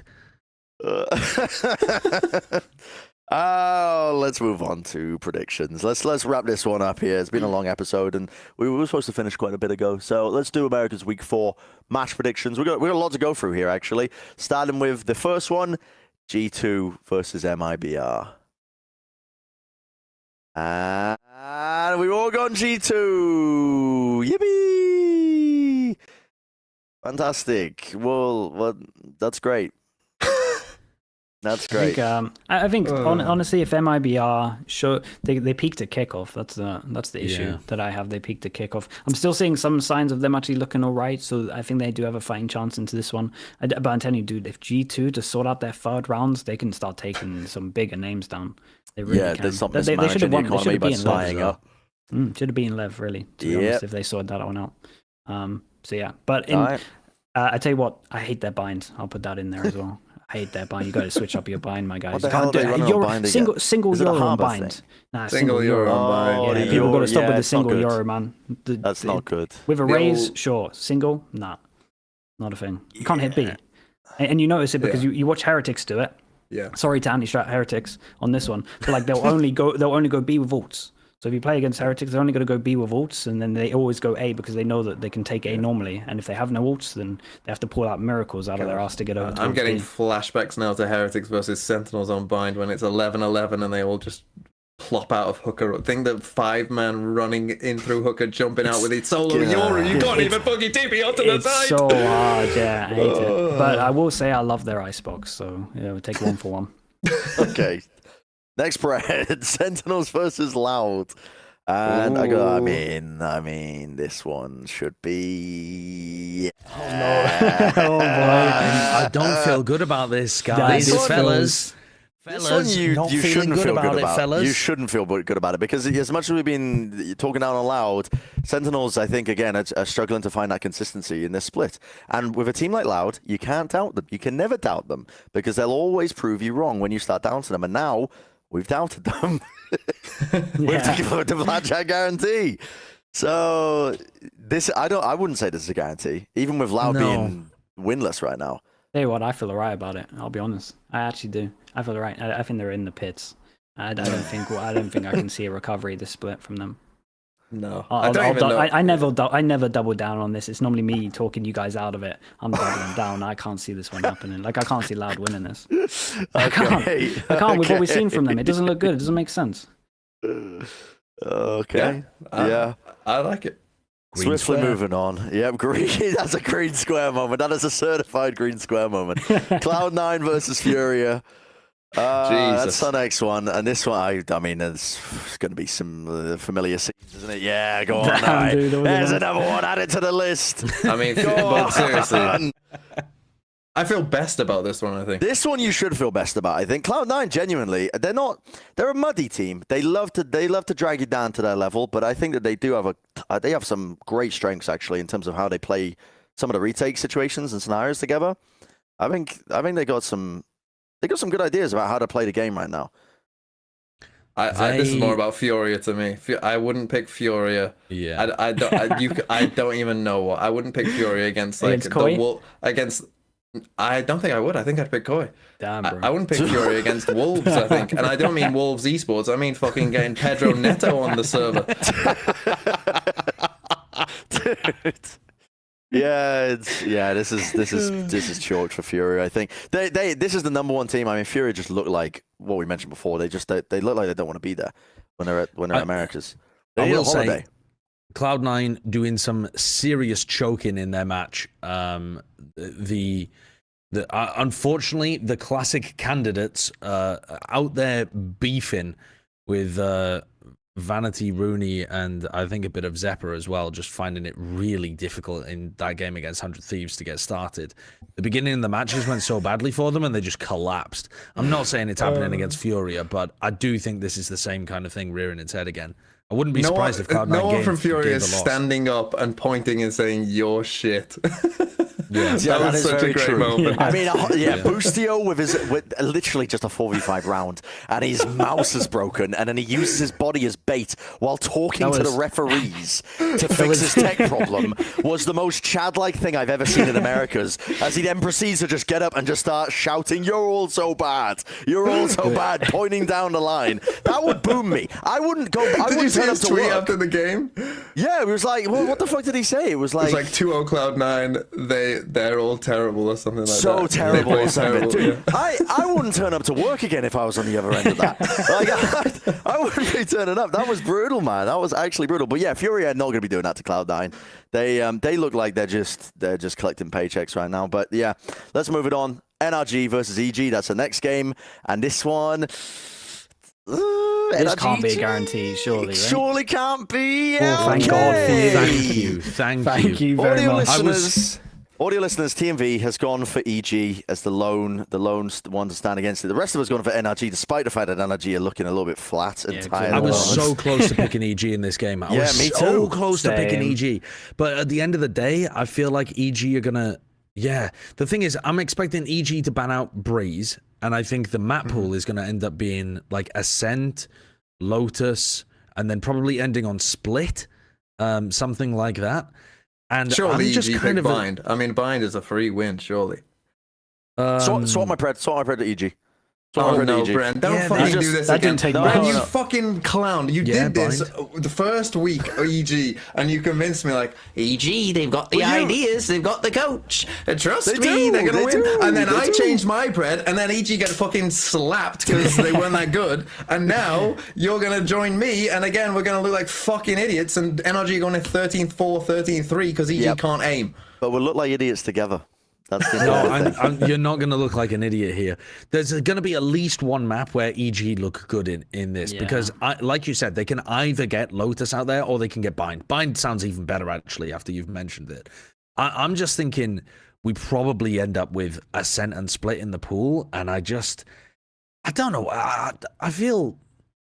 It makes me sick the way that NRG are currently playing. I can't believe that it's going to continue. Oh, that's so funny. In No, my that's- video on them, I literally described I'm it as like NRG make you feel sick, and then Lev were there to like pat you on the back and like give you some water and like cheer you up.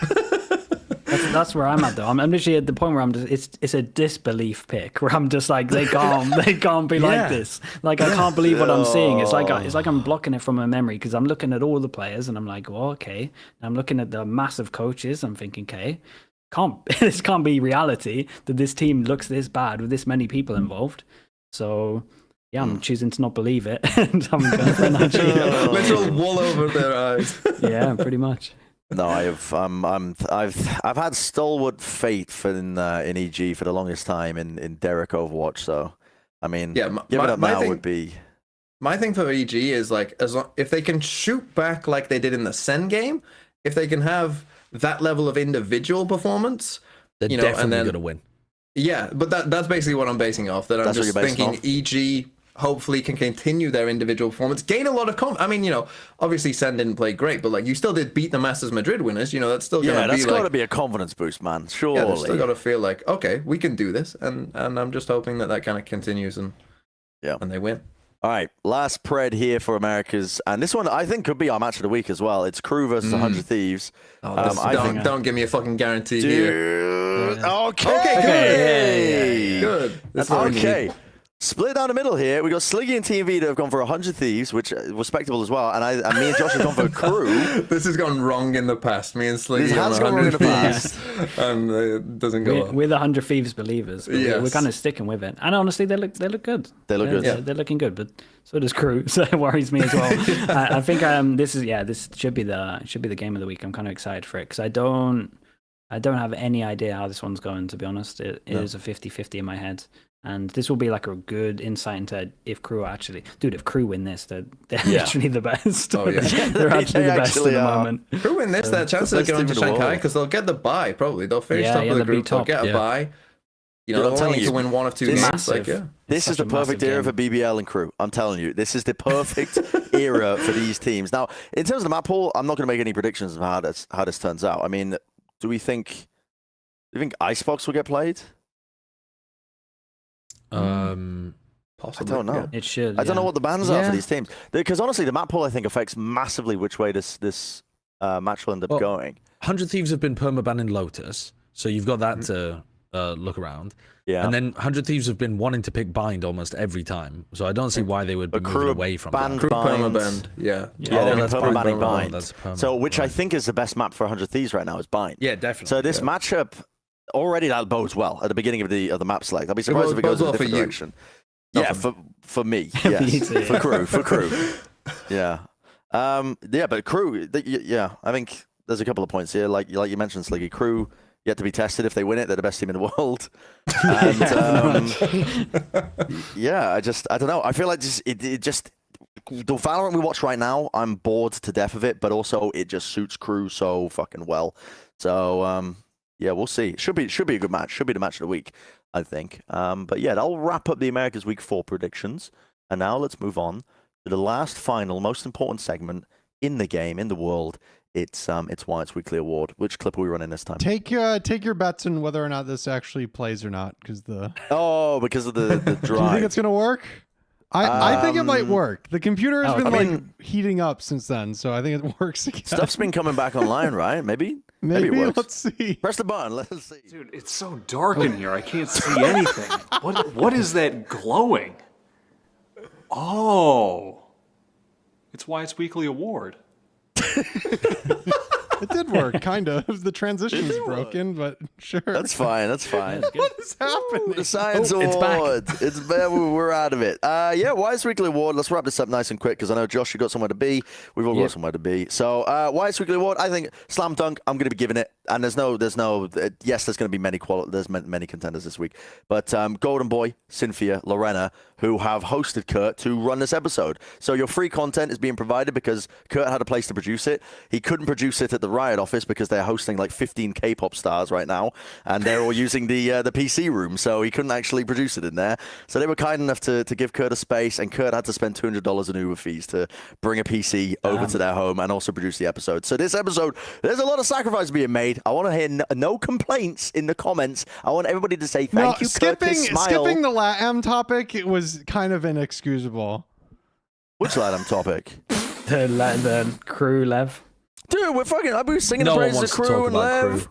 The Crew are just such a simple team, man. They're good. They're like the best team in the world. Dude, fuck it. They're going to win everything. They're going to win everything. It's whatever. Josh hate Crew so Talk much. about Crew. Their I fans think don't the even fans will like be fine. Crew. It's true. The fans will be fine. Their fans They're going actually on a like run. losing. Next week we'll talk about them when they're the best team in the world. How about that? Huh? They'll be fine with it, I think. They'll be So they fine have with it. to It's all go good. 5-0 for us to talk about them. Yeah. The trouble is, they don't do anything crazy. It's just I'm telling you now, they're fucking. They play Kesnet in a little pack of animals. He's the alpha wolf, and he's like, he runs forwards. He's fucking set up with some util, and he'll kill three players. And then they play on maps where you don't have to think too much. And then Klaus calls incredible just attack side macros. Like they're just very good at their attack side calling. Crew. They're a good team right now. They're a good team. They're set up really well. There you go, Crew fans. Are you happy? Are you happy now? Are you happy? I think if Crew go to Shanghai, then Sideshow should get the little car to make a little Crew. He should shade the lines to make a little Crew logo that's on his sick. other I shirt. agree. I agree. awesome. Yeah, I'm down for that. I'll have to grow some fuzz so that you can see it. But yeah, I think I'll that'll be send that. fantastic. We'll do that live on stream. Anyway, thank you for joining us, everybody. Thank you for watching. Thank you for putting the show together, Kurt, and thank you for stepping in as well, Sliggy TMV, as per usual. And Josh, I know you had something to do. You had conflicts, but you just powered through. So Yep. And now he's got to go. But yeah, thank you for joining us. Thank you for watching, everybody. We'll probably be back with an episode next week at a normal time. But again, a lot of us are going to be flying back from America, so we'll see in terms of how that scheduling works out. But assume that we're going to be running an episode next week. And until then, we'll see you then. So bye bye, everybody.